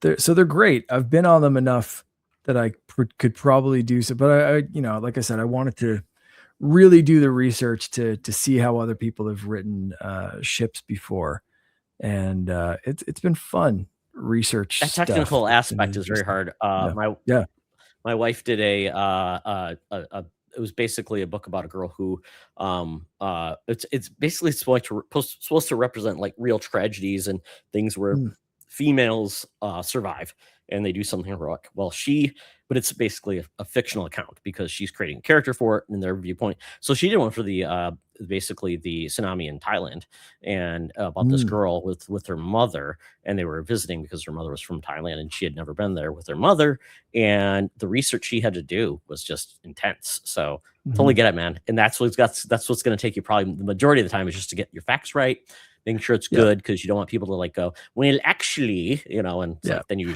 use credibility. So the nice thing is it's fantasy, not anything historic. It's not. Then you go whole ham, man. It's got a cool space engine, right? I can take some liberties, but I'm trying to kind of keep it, at least ground it within the reality that I've exactly kind of like hard fiction, or what they call it, like time hard frame, maybe. Yeah, there's certain time frame allegories that I'm like, okay, it's kind of this, but they haven't quite hit this level. There might be electricity in some bigger cities, but not everywhere. That kind of century turning point. So it's been an interesting bit of research to put everything together and go through all that kind of stuff, but trying to do it right. At least that it checks off some boxes in my brain. We'll see. Yeah, I tell you right now, my wife is she has gone back for some. She has her master's in children literature, and she has now gone back for basically a semester of just working with one of the senior faculty and developing an idea. So that's been really engaging for her to learn like a new format that she hasn't done before, which is really cool. Awesome. But then she, in the midst of it, she's writing 2 different series for 2 different publishers. So working with another publisher is unique for her too. So she's enjoying quite a bit, and it's work for hire. So Amazing. It's going to be fun to see those books come out because she doesn't. Hell yeah. Nothing's been announced yet, and I can't say anything. So, but it's going to be a lot of fun. So very cool. That's awesome. Especially if you like fanciful things, is all I'll say. So Ooh, yeah. okay. So for myself, I went to an amazing concert last Thursday. Talked a little bit that I was going to go to this, but it's I'm going to even play the music. Hopefully I don't get banned. But this guy is amazing. His name is Joscko Stephan. He is from Germany, and he travels with these other musicians. Different guys actually were on the tour with him. He's touring right now. He is this amazing classical guitarist, but he can also do everything. Guy has a bass guitar and then basically a rhythm guitar guy. But they will go off and riff and do things. Amazing. And they're so much fun. We saw them at a church perform, and yeah, they riff. So if you can hear it, I'll be quiet. This guy is amazing.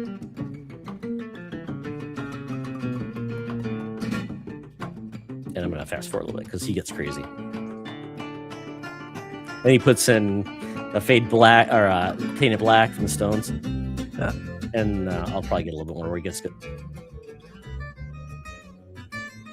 When he gets riffing, Mark, I mean, I cannot believe his hands can go that fast. Yeah.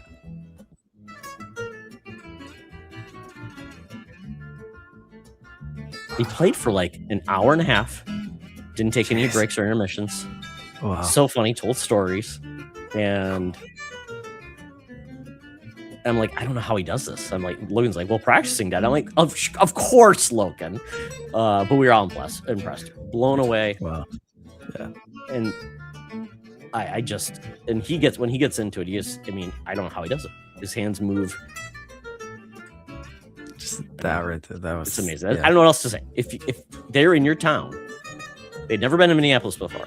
And I don't know. I think they're in my Facebook algorithm because I will tell you, Facebook, I'm just going to mute them now so I don't get in trouble. But Facebook has this thing, Mark, where a lot of musicians are basically, we'll send you, it's a free CD. Just pay for shipping. So I've been getting all of these CDs because I'm like, oh, I like that song. So I buy it. It's like $6 for shipping. I'm like, you know what? I feel good. So then now it's like half of my feed is now just music, which makes me very happy. Very cool. All these bands. Okay. And then they just popped up on my feed too. And I'm like, oh, so folks, avoid the news on Facebook. Just look for dumb pet videos, stupid things. I've been watching so many otter videos, Mark. You wouldn't believe it. This person in Japan owns 2 otters, and they're so funny. And just watching them eat, and I'm like, I don't know how they got permission to have otters in their apartment. Then they went on a road trip to a resort, and then a corgi joined them. It was adorable. It was so good. Amazing. So yeah, check out sea otter videos. I bet if I pulled up right now, I'd probably find them. Their names are like nothing. No, it is Kataro and Hana. They are so cute. They're so cute. Kataro and Hana. Wow. And they're in Japan, and the subtitles and everything are like the little things they make are so funny. They have so many pools, and they just play. Water puppies. I know they're adorable, and it's funny. The one, and then they have all this water, Mark, and then the one gets a bowl of like dry food, and they eat everything, but has to put the dry food in the wet food, then eats it.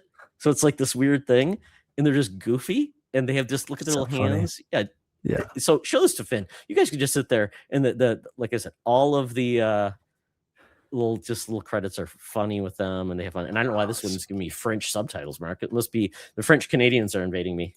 So there you go. We're taking over. Yeah. So yeah, I guess so. So there you go. Check amazing.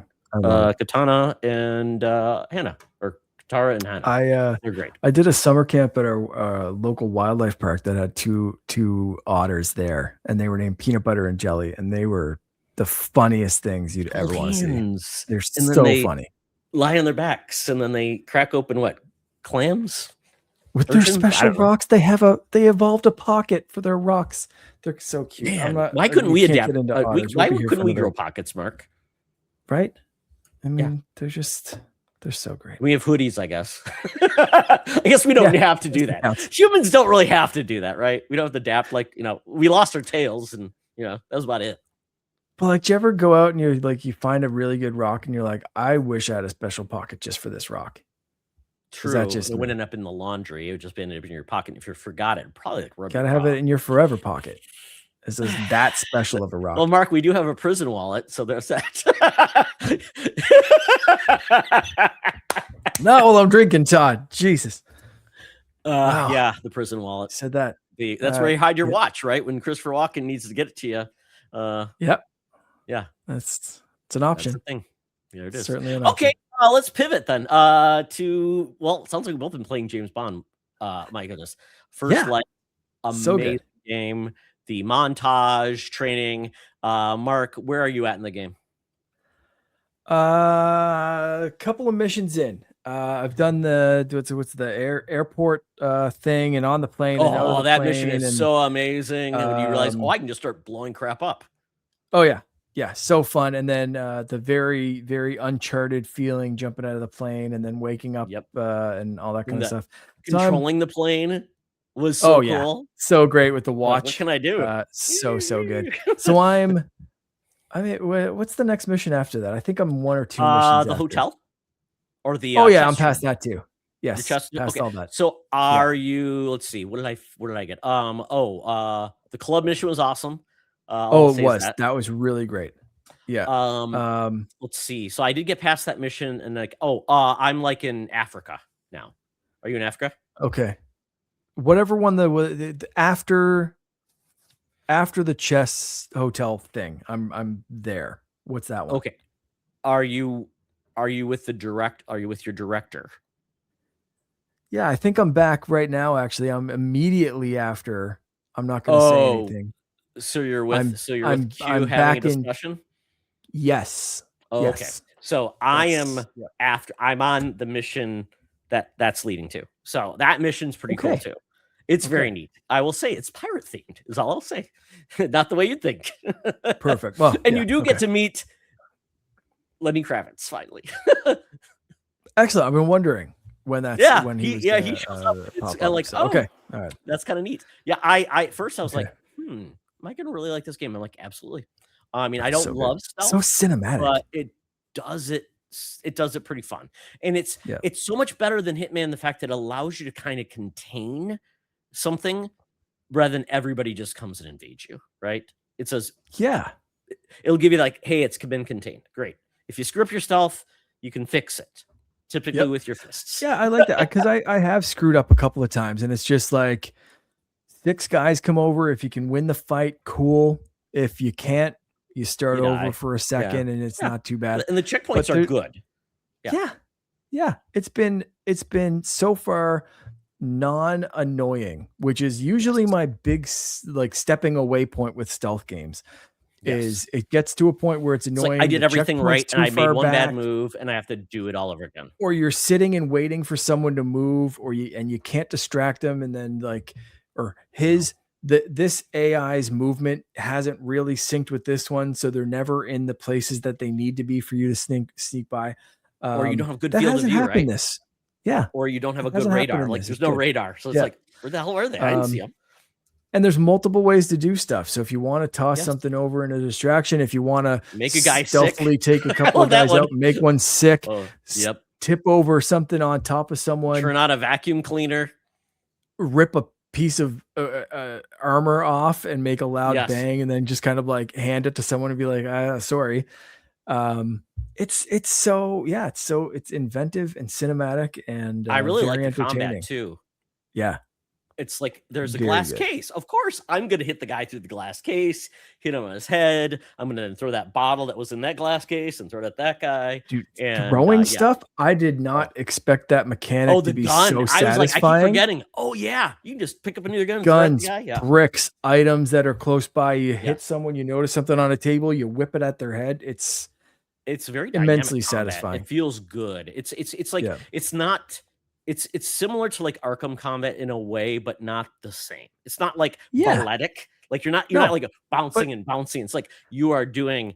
It's got the same crunchy feel. I'm backing you up on that one. Yeah.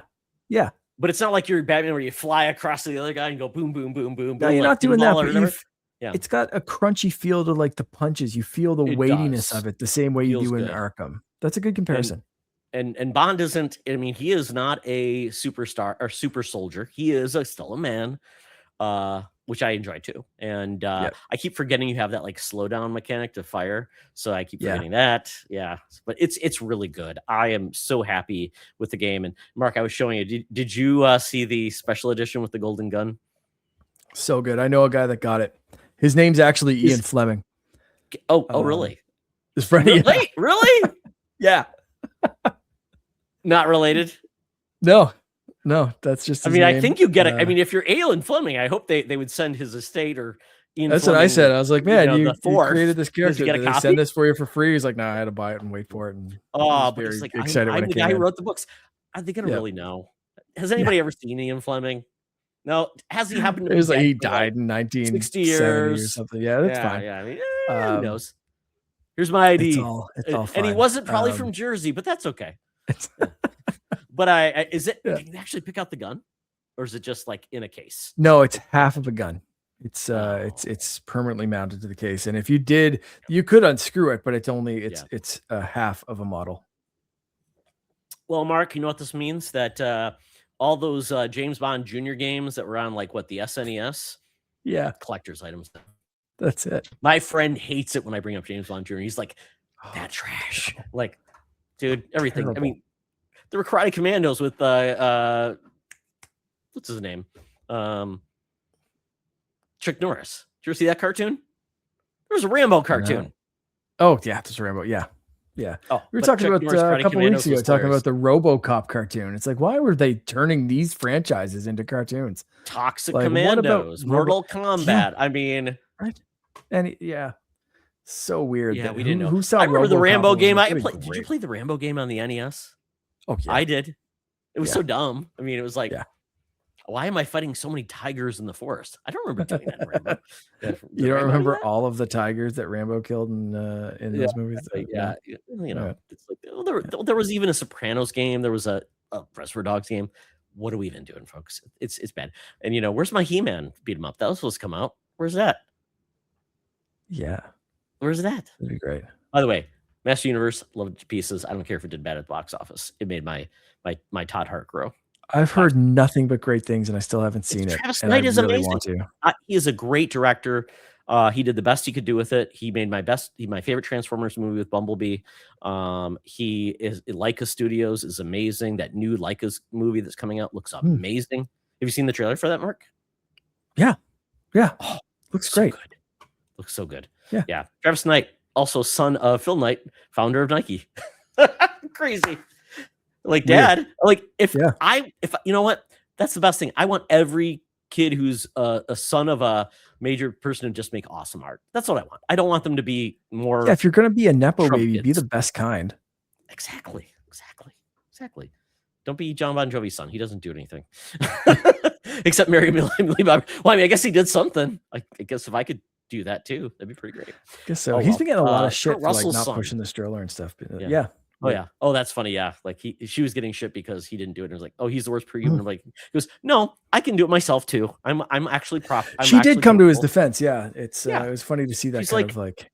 She's like, well, yeah, I want him to be a gentleman, but he shouldn't be like not allow me to be a strong woman, right? Yeah. If I got it, I got it. I mean, where's tell you? What about girl power? My wife will tell me many times, I got it, and I'm like, yes, you do, honey. Enjoy. That's right. Yeah. I'll hold nothing, and I'm perfectly fine with it. And I'll say I got a badass wife, right? Yeah. Hell yeah. Yeah, I'm okay with being a house husband. Okay. Anything else on James Bond? No, I've been just enjoying it so much. Go check it out if you're a Bond fan. Glad it came out now and not September. Mark, is all I'll say. Hell yeah. Yeah. Good time.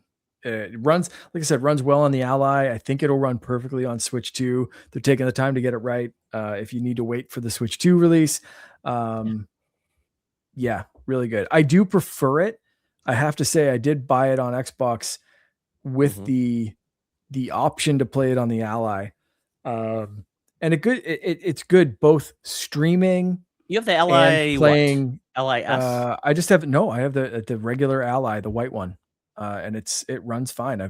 It's not stellar. The LIS, yeah. You got, is it called the LIS? Yes. No, just the Ally. And the other one's the Ally which I've heard, it's a good system. Also the Legion Go S is a good system too for like Yeah. $550. Yeah. I mean, so Yeah. Oh, I yeah. love With that. the price increase of Great. the Steam Deck, the Ally is the way to go. Oh yeah. But it's great. Well, not the Ally like, X, because Ally X is what, also $1,000. still $1,000. Yeah. Yeah. Yeah. But yeah, that's awesome. But yeah, great value. Like, I've been super happy with it so far. But so it runs well natively installed. It runs really well streaming. But like, for such a cinematic game, I do still prefer playing it on a big TV. Absolutely. So, if you're It makes waiting sense. for the Switch version because you want to pick at it on a handheld, I mean, if that's the way you play, all the power to you. But for me, I want to play this on a big cinematic screen. I've got one a public service announcement, Mark. I flew to Michigan. Guys, make sure you know the airline you have and what type of charging abilities their airline has, Mark, because what did Todd do? Packed a Switch 2, very excited, played it on the way to Michigan, and then like, oh, I'll charge it again. I'll charge it. No problem. Forgot to, of course, because I was playing the Adventures of Elliot demo, which was fun. Not for me long term. Too much talky talk. I want to be slashy slash versus having bad dialogue, because it's Square, so they just kill you with just inane dialogue that takes way too long. But it's all fully voiced too, so you get a lot of very fancy inane dialogue. But yeah, I wanted to do more of the slashy funny because it is a cool action RPG in that 2D HD style. Very cool. Play the demo. Make your own decision on it. But when I went back, I thought, oh yeah, I should charge that rather than my tablet. What happened, Mark? Looked, didn't realize I didn't have a USB A port to charge. Did not bring a brick, like a USB power brick. So I'm like, okay, that sucks. So I'm like, okay, well, let me just watch stuff on my tablet, of course. For some reason, I have an iPad 2025 or whatever it is, the newest cheap one, which I love. It's great. It's awesome. But downloading shows, Mark, apparently they just expire, or you need some type of internet connection. Yes, which sucks. We've come across that dilemma. Yeah, my cheap flight had internet, but it was only really to just watch on your device their crappy, like old shows of Joey and this, and here's a bad match 3 game. And I'm like, oh, and I'm like, I don't want to watch any of these shows. And I'm like, oh, what am I gonna do? And I have no internet to watch something else. So I'm like, so I read a comic. So I was like, I was forced. I was forced, Mark. And then, okay, of course, this is the other thing that pissed me off. My phone, I'm like, oh, okay, I'll play some games. Nope, Apple Arcade. For some reason. Gotta check in. Yeah, I gotta check in. So it's like, oh, guys, really? Yeah. Really, you doing this to me? And I don't think I had any games. I think I had a crappy solitaire game. But it was like one of those, oh, you need to charge your energy to get more solitaire cards. I'm like, oh, I can't connect. So yeah, just, folks, game plan. I thought it was good. So now I'm making like a bug out bag when I travel the next time when I fly. So I'm like, there will be everything in here, every type of USB charging. And of course, I lost one of my earbuds, Mark. So what happened? Oh no. Screaming baby, no ANC. I got one little earbud in. I'm like, where, Mom, did you see my earbud? Nope, lost somewhere. So I'm like, dude, you know what? I'm always packing these, but of course, Logan apparently borrowed my other ANC headset, which was an Anchor headset. So I'm like, crap. So I bought a cheap one off of Amazon that has ANC. So next time it's going to be one of the over the ears. Mark, it sucked. So I'm doing better. We're going to go to Massachusetts, I think, in October. So I will make sure I'm prepared. But I did meet a wonderful couple going to Michigan that live in Minnesota. They also went to Michigan State. It's party on, dude. So they were fine. But I told them I would not be the annoying old guy that talked their ear off the whole trip. And I didn't. So I won. Well, that works. That works. All right. Any other gaming you want to talk about, Mark? No, I mentioned earlier that the Finn and I have been playing Splatoon 3. It's he asked me about it. I don't know if he saw a video about it or saw the icon on the Switch. By the way, I used to do a podcast. I did. Yeah, I did. And yeah, he was very interested. I ended up, which sucks with Nintendo, I had to double dip and buy him his own copy because we wanted to play together. Because at first he was playing, right? So it was like spending another... Is he on Switch? Whatever. And you're on Switch too? Yeah. Yeah. Okay. Yeah, and at first... Is that not one of those games? Is that not one of those library games? No, he was borrowing my copy, but I couldn't play it at the same Oh, time. It does that thing where it's like, checked out. where do you Yeah. want to install this, on Finn's Switch or on Mark's Switch, or Finn's Switch or Mark's Does Switch? And we Loren could not just have toss it? it back and forth. Splatoon 3? She doesn't own it, no. Oh, okay. No. What about your brother? So, maybe you need to figure out something like nobody. you need a third No. sucker. They're like, oh, Yeah. let me check out your game. You know, Yeah. your nephew really wants this game. Can you just like be like, your nephew really wants this game? Yeah, Right? we bought it. I got it for him. He hasn't finished the school year yet. He still has another couple of weeks or whatever. But I said, like, for finishing your first like year of primary, your year of school, kindergarten, whatever you want to call it. Sure. This will be like worse, your little gift. It's only getting harder. Enjoy homework. Yeah. So we're super proud of you. You've been so good all year. Here's the game you want. So. Well, now there's another baby coming, so you're gonna be on your own, kid. Sorry, you're the old news. Yeah, that's it. Yeah, so yeah, that's it. Just tell him the baby's getting all of the video games from now on. Sorry, kid. He's excited. He's like, I want to teach the baby how to play video games. We're like, that'll be a couple of years, but like, yeah, you will. But you know what? You'll hold the baby while you're playing. He'll sit next to you. It'll be perfect. Yeah, and then the baby gets too old for that, and then baby's like, I don't need that. I want to go put stuff in my mouth while you guys are distracted by a game. And you'll just say, hey, Loren, I just really want some quality time with Finn to play video games. By the way, Mark, are you playing the same games? Of course, yes. That's what I'm doing right here. I'm playing that game on this thing. Games, exactly. Yeah. Very exciting. I love that. That was one of those things where your son will like things that you love, and he'll hate things you love, and he'll like his own things, and you'll find out like, oh, that's pretty cool, son. And then eventually one day, Mark, he'll beat you in Smash Brothers, and then he'll carry you through games like Logan did with me.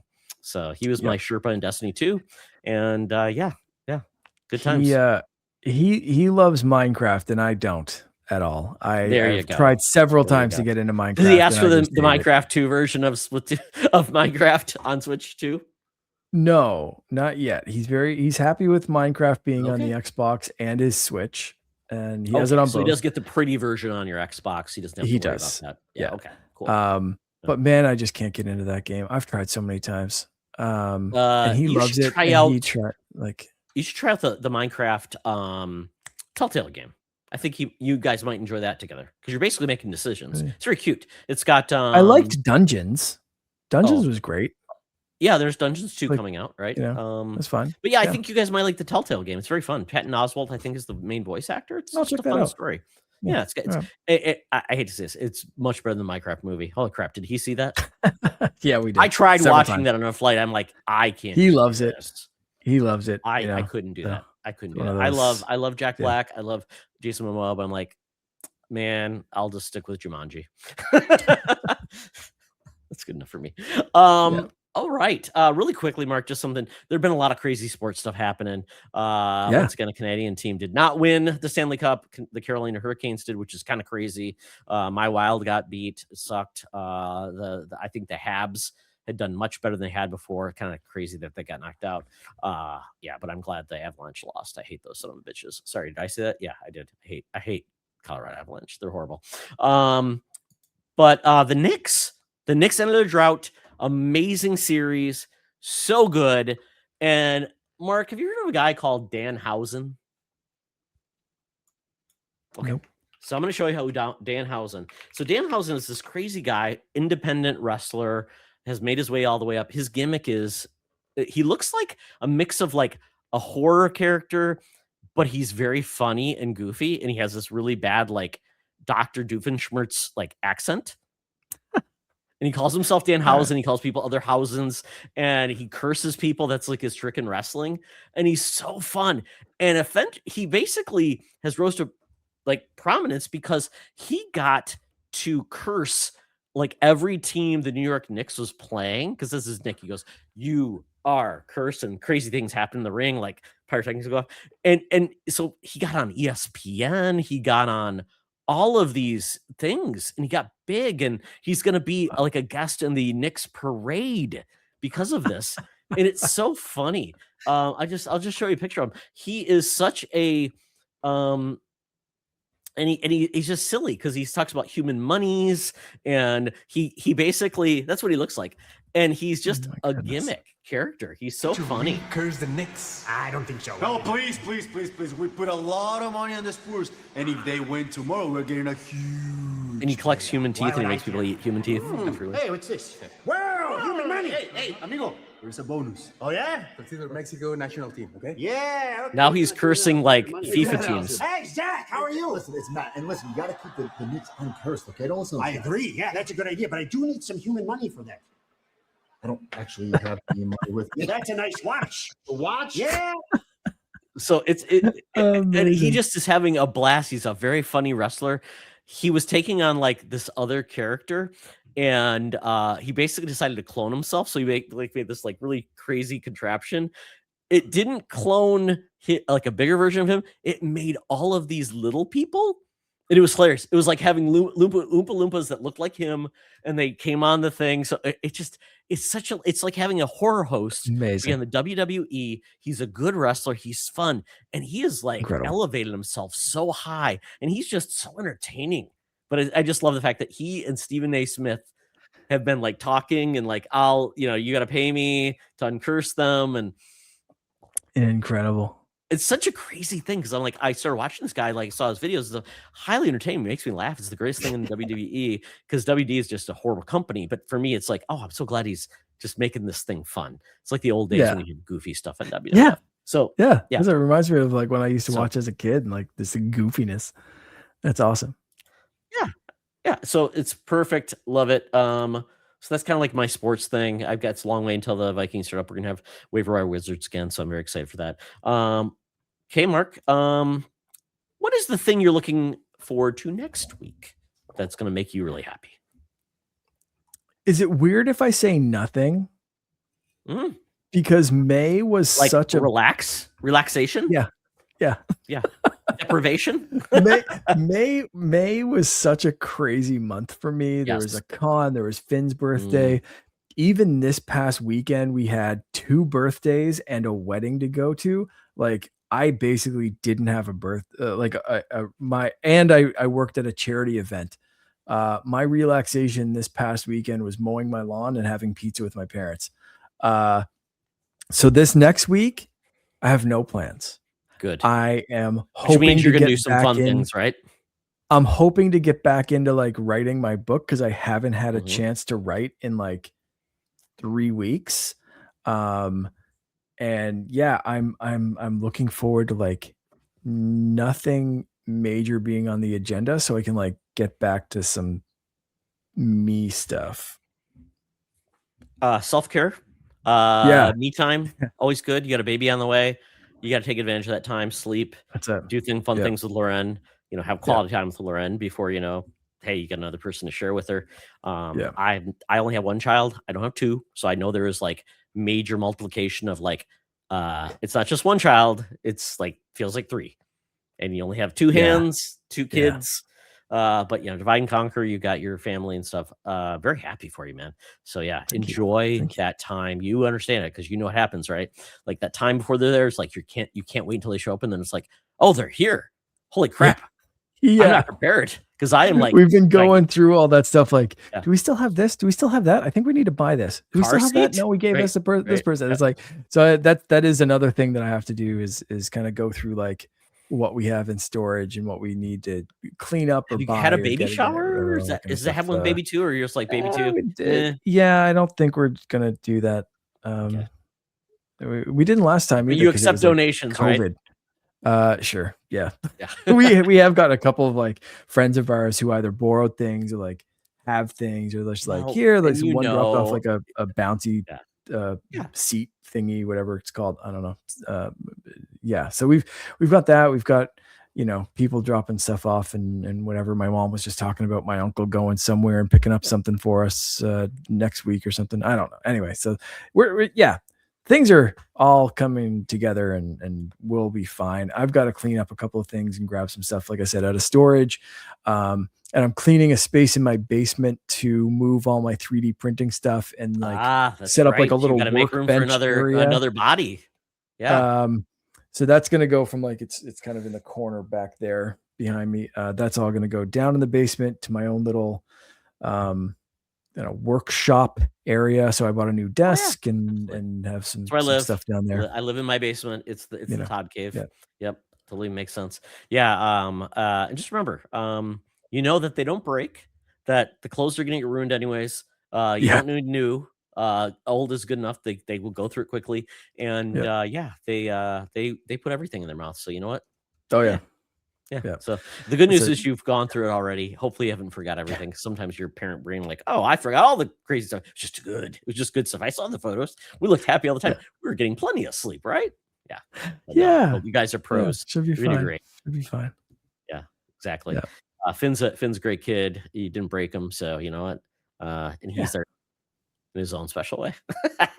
Yeah. He'll be a good help, I think. Yeah. We keep threatening him with if you don't behave, you're going to be on permanent diaper duty. So that's been keeping him in check, which is nice. What about Catbox? Is he going to start taking that over anytime, Mark? No, it's usually a scream, Ray pooped. And I have to go take care of that. That automated cat machine I got has been so good with 2 cats. Holy cow, Mark. I've been looking at those. Yeah. Oh, they're so good. Yeah. There's a lot of good ones. You don't have to get like the most expensive one. I think I got mine. It was like a Ninja Cat or something like that, which is kind of like a generic brand for like this one thing. Sounds badass. And it takes away that kind of like, it just makes it so much easier. Yeah. So if you need advice, I can give you what I got and then go from there. It'll definitely one of the guys I work with, his daughter's a vet something or other adjacent, and he was just talking about these because he just got one and got a new cat, and was giving me the details on the one he bought, the one she recommended. All this kind of stuff. I'm retiring for that game. Second time in a couple of weeks I've heard about these, and it's that's very, very tempting. Yes. And I in my work we have a Teams channel for the crazy cat people, and I am part of that. And we share our stories. We all share the things, and one of those common things is, does this work? I'm like, yes, it does. And also RFID cat tags, because my other cat will eat my other cat's food, so that works really good too. So it's been fun. So anybody wants to know all the down and dirty about cats, reach out to me. I also work for the pet part of General Mills now too, so very fun. Yes. So check that out. So for me, Mark, Game of Thrones, we've got the House of Dragons coming back for season 3. I'm very excited. It debuts this Sunday coming up. I'm so excited. I've been a big fan of this series. I normally don't like prequels, but man, after the Hedge Knight series, which was amazing. Did you watch that? Dunk and Egg. So good, Mark. Because it's such a transition from Game of Thrones. It's happy. It's funny. It's goofy, and it's kind of like the exact opposite, because it's kind of like we're in this world with a character that you just love and is so like amazing, and this partnership between him and this kid, it's so good. It's only one season. I think it's like 8 episodes. It is really, really good. So if you've been scared of Game of Thrones, I think it's a great show to just watch, because you don't have to know anything. You can just jump right in. Oh, it's great. You'll love it. It doesn't have the it's kind of a side story by George R. R. Martin, and it's very good. It's very fun. It's like kind of a lighter touch, but you're in that world, and man, the characters are amazing. It's fun, and it's not about the biggest stakes in the world. It's just about a guy who wants to become a full-fledged knight, and it's really good. And the kid's great. The kid named Egg. Oh, he's so good. So Game of Thrones, House Dragon, HBO Max, probably on Crave, I assume, Mark. Yeah, that's usually where stuff ends up there. Okay. Yeah, I have the HBO Max, Disney Plus, Hulu deal. It's really cheap, actually. It's kind of nice. No ads. And apparently Hulu is going away this year. It's dying. I've heard that. Yeah. It's just going to be Disney Plus, which is fine. It just means that Disney Plus is so full of stuff now. It's like, here's your R-rated stuff, kids. Don't watch. Here's the bear. Enjoy your F-bombs and anxiety. Enjoy. And then here's Disney cartoons. Oh yeah, very cool. And by the way, extra bonus recommendation, Mark, Spider Noir, amazing. Oh, so good. I watched all of that. Oh. Yeah, blew through it. So great. Nicky Cage, man, that dude, when he's like doing all the spider stuff, I'm like, he's perfect for that role. Incredible. I love it. Yeah, incredible. I watched it all black and white. I think I might go back and do it in color. just because it was so good that I want to see it both ways. It's I heard they like kind of was did great. like a Technicolor kind of look to it. I don't know. I watched it all in black and white as well. But I love the fact that it lets you like just on the fly change it if you want, which is cool. Yeah, there's something about the way they did that. It was they filmed it in black and white, and then they did it in Technicolor. They colored it afterwards or something like that. It really sounds it's like an interesting behind the scenes like. They could definitely do a second season too, which I think would be great. Because I think it just can be like a standalone story and bring in like more Rogues Gallery. And I love the way they handled 100%. It and just didn't even cover the names, which was great. Like it was like, oh, I'm Electro. They didn't say that. Yeah, right. It was just kind of it's a detective series. Right? We knew what they were, and that was it. Yeah, it's a detective series, and that's what's great about it. It's really, really good. All right. Well, that is it for our show. Long one, but it's like a reunion with Mark and I. It's like the Minnesota long goodbye. We just can't say goodbye. We keep talking, keep bringing up things, and got to talk about the family because that's what we are. We are family men, daddy nerds, and it's Father's Day this week, folks. So you know what? If you got a dad who's still around, like my dad's not around, but you know what? I still think about my dad all the time. If you're a dad, if you love a dad, if you have somebody that has been a dad to you, give them props, give them a hug, and say thanks for being my dad. Or being a dad. Yeah. Awesome. Yeah. So Mark, tell people where they can see you around the web. Because you were just Instagram famous for a couple of things. For your dealership, your video went viral. And then for Instagram, you had a really big video that came out. So where can people catch up with your stuff if they want to see it? I'm not going to bore anyone with the car dealership that I work at, but I did have a very successful near you. If you're near me, follow Plaza Ford. I think on Instagram it's Plaza Ford Sydney. Maybe I should probably know that, but it's late. But that is true. Yeah, I just had a video hit Mark like is right on. It's 2.8 million views on Instagram and Facebook or something like that. And then one of my videos. So if you really want to follow me, it's you're a real problem. What we need to do now is get focused and stop pointing fingers. You're a problem. You're a real problem. Well, we need to trying to think through some of the things that we're going to see in Ocarina of Time. And that video went like a little crazier. It took me like 3 seconds to do. It is clearly not a good video. 464,000 views on that so far.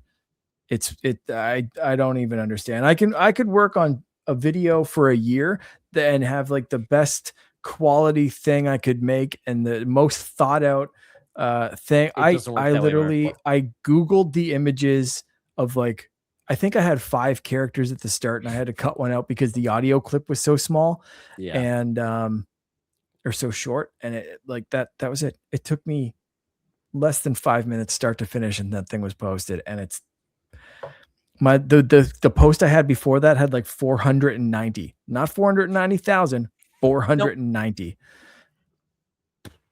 Try to explain that. Anyway, you want to follow me? You don't plan excellence, Mark. It just happens. You want to follow me on Instagram and see that, and then the other posts that are seen by 12 people. It's CaNerdian _Jedi, and that's Instagram, Threads, TikTok. But I'm mostly active on Instagram. Mark does some great stuff. He does some really cool 3D printing. He does really awesome. He does panel facilitation. Is that what it's called? Facilitation? Sure. Yeah. I just did. Lenore Zan, the voice of Rogue in X-Men 97. She was great. She's excellent. Yep. She was a great. Speaking of which, have you seen that? Have you seen the trailer for season 2? Yeah, we talked about that. It was released a couple of days before I was up on stage with her at her con. And so we got to talk about that fresh, like top of mind, new trailer. Her voice led the trailer. Just wild to be up on stage speaking with her and got a couple of photos with her and did that for a couple of days through the con weekend. It was a surreal experience. And she's from here. I didn't really know that up until a couple of years ago. She is she was born in Australia, but her family moved to Canada when she was young, and then she eventually kind of made her way to she lives like about 3-hour drive from me. sometimes. I mean, she's all over the place and whatever, but Sure. Yeah, this is where she grew up, which is wild. Very And cool. then, I was you going know, to say, just to Mark, see- yeah. in Minnesota, we have the Uncanny Experience. I think I might have told you about this when we were still podcasting, Yeah. but Yeah. this is a very unique, like almost kind of LARPing Renaissance Festival style with X-Men, and the animated voice actors show up strong in this. It's great. So Lenore will be there. And then you're going to have some of the other cast members that are in the current 97, which is great too. So yeah, Mark, yeah, I love the fact that they get involved. And yeah, these getting to know these people like you do when you meet them at a con is awesome. So I'm really excited you've been able to do that, you know, in your neck of the woods. She's awesome. Really interesting talking about her career from like acting on stage, voice acting, taking a break to do politics for like 15 years, and then getting back into this kind of stuff. Okay. Yeah, wild stuff. Like look her up. She's really, really interesting person. And doing a very so deep friendly South, you know, Georgia Peach or whatever she is. Yeah. This is the rogue voice. You know, so if you Love ever me. if you listen to me speak and you think like, yeah, that guy wouldn't be a very good Southern Canadian person, deep like, South. Yeah. All comes together. Australian. she has I mean, she could realistically pull off an Australian accent. You'd think easier. She was born there and spent the first couple of years there anyway. But yeah, super interesting. Very, very cool, man. Well, it was great to have you back, Mark. You know, we got to do this again. We're gonna probably, you know, I need to send you an invite to do the why we play before baby is born. Yeah. So you actually, I know, but you like your free time, but I think it'd be kind of fun to do one about kind of like your gaming past, because we talked a little bit about and revisit that, and talk more about what you're gaming, and I'm sure we'll probably have to do like a Poketod or something as well, just to bring back the old days. Maybe even like, you know, do something that'll be fun. Yeah, that'd be great. So if you want to follow me, I'm at Todd Oxtra at T Oxtra on Instagram and BlueSkies. But for everything else, at the Fandom Foundry, we have a Instagram, BlueSky, that we're there. We have a Discord channel. We have YouTube. We have a website. We have podcasts on all your favorite services as well. And working through Threadless, going to do some new designs out there. If you want a t-shirt, I ordered mine. It was too small, Mark, because I'm just too swole. My guns. So, but it's good. They're very good people over at Threadless. They're great. And I'm going to make some cool designs for there, but I've got some really cool, awesome MakerCast episodes coming up with authors and artists, Mark. I think you're going to like this. Awesome. One you may even know because you might happen to be my wife, but others are not. Yeah, so we're going to do some more cool stuff there. More why we play. The next episode will be up with an awesome person. And then we've got some other cool stuff happening on Best Thing this week. So with that, Mark, thank you so much. Check out Mark's stuff on Instagram. He's amazing. If you need a forward, reach out to him. He'll hook you up. I don't know what the tariff thing situation is at this point, so who knows, but if you can get across the border, get a Ford. I like the Maverick. I like a few of the other vehicles too. Check it out. I have a Mustang Mach-E, so what can I say? I'm a Ford guy too now, which is sad because my dad was a General Motors employee. So, but I love my Mach-E. It's awesome. So with that, folks, I'm going to say I hope this was your best week. If it wasn't, definitely make next week the best. So with that, Mark, have a great week. Thank you for joining us. And everybody, thanks for having me. See you next week. Bye-bye.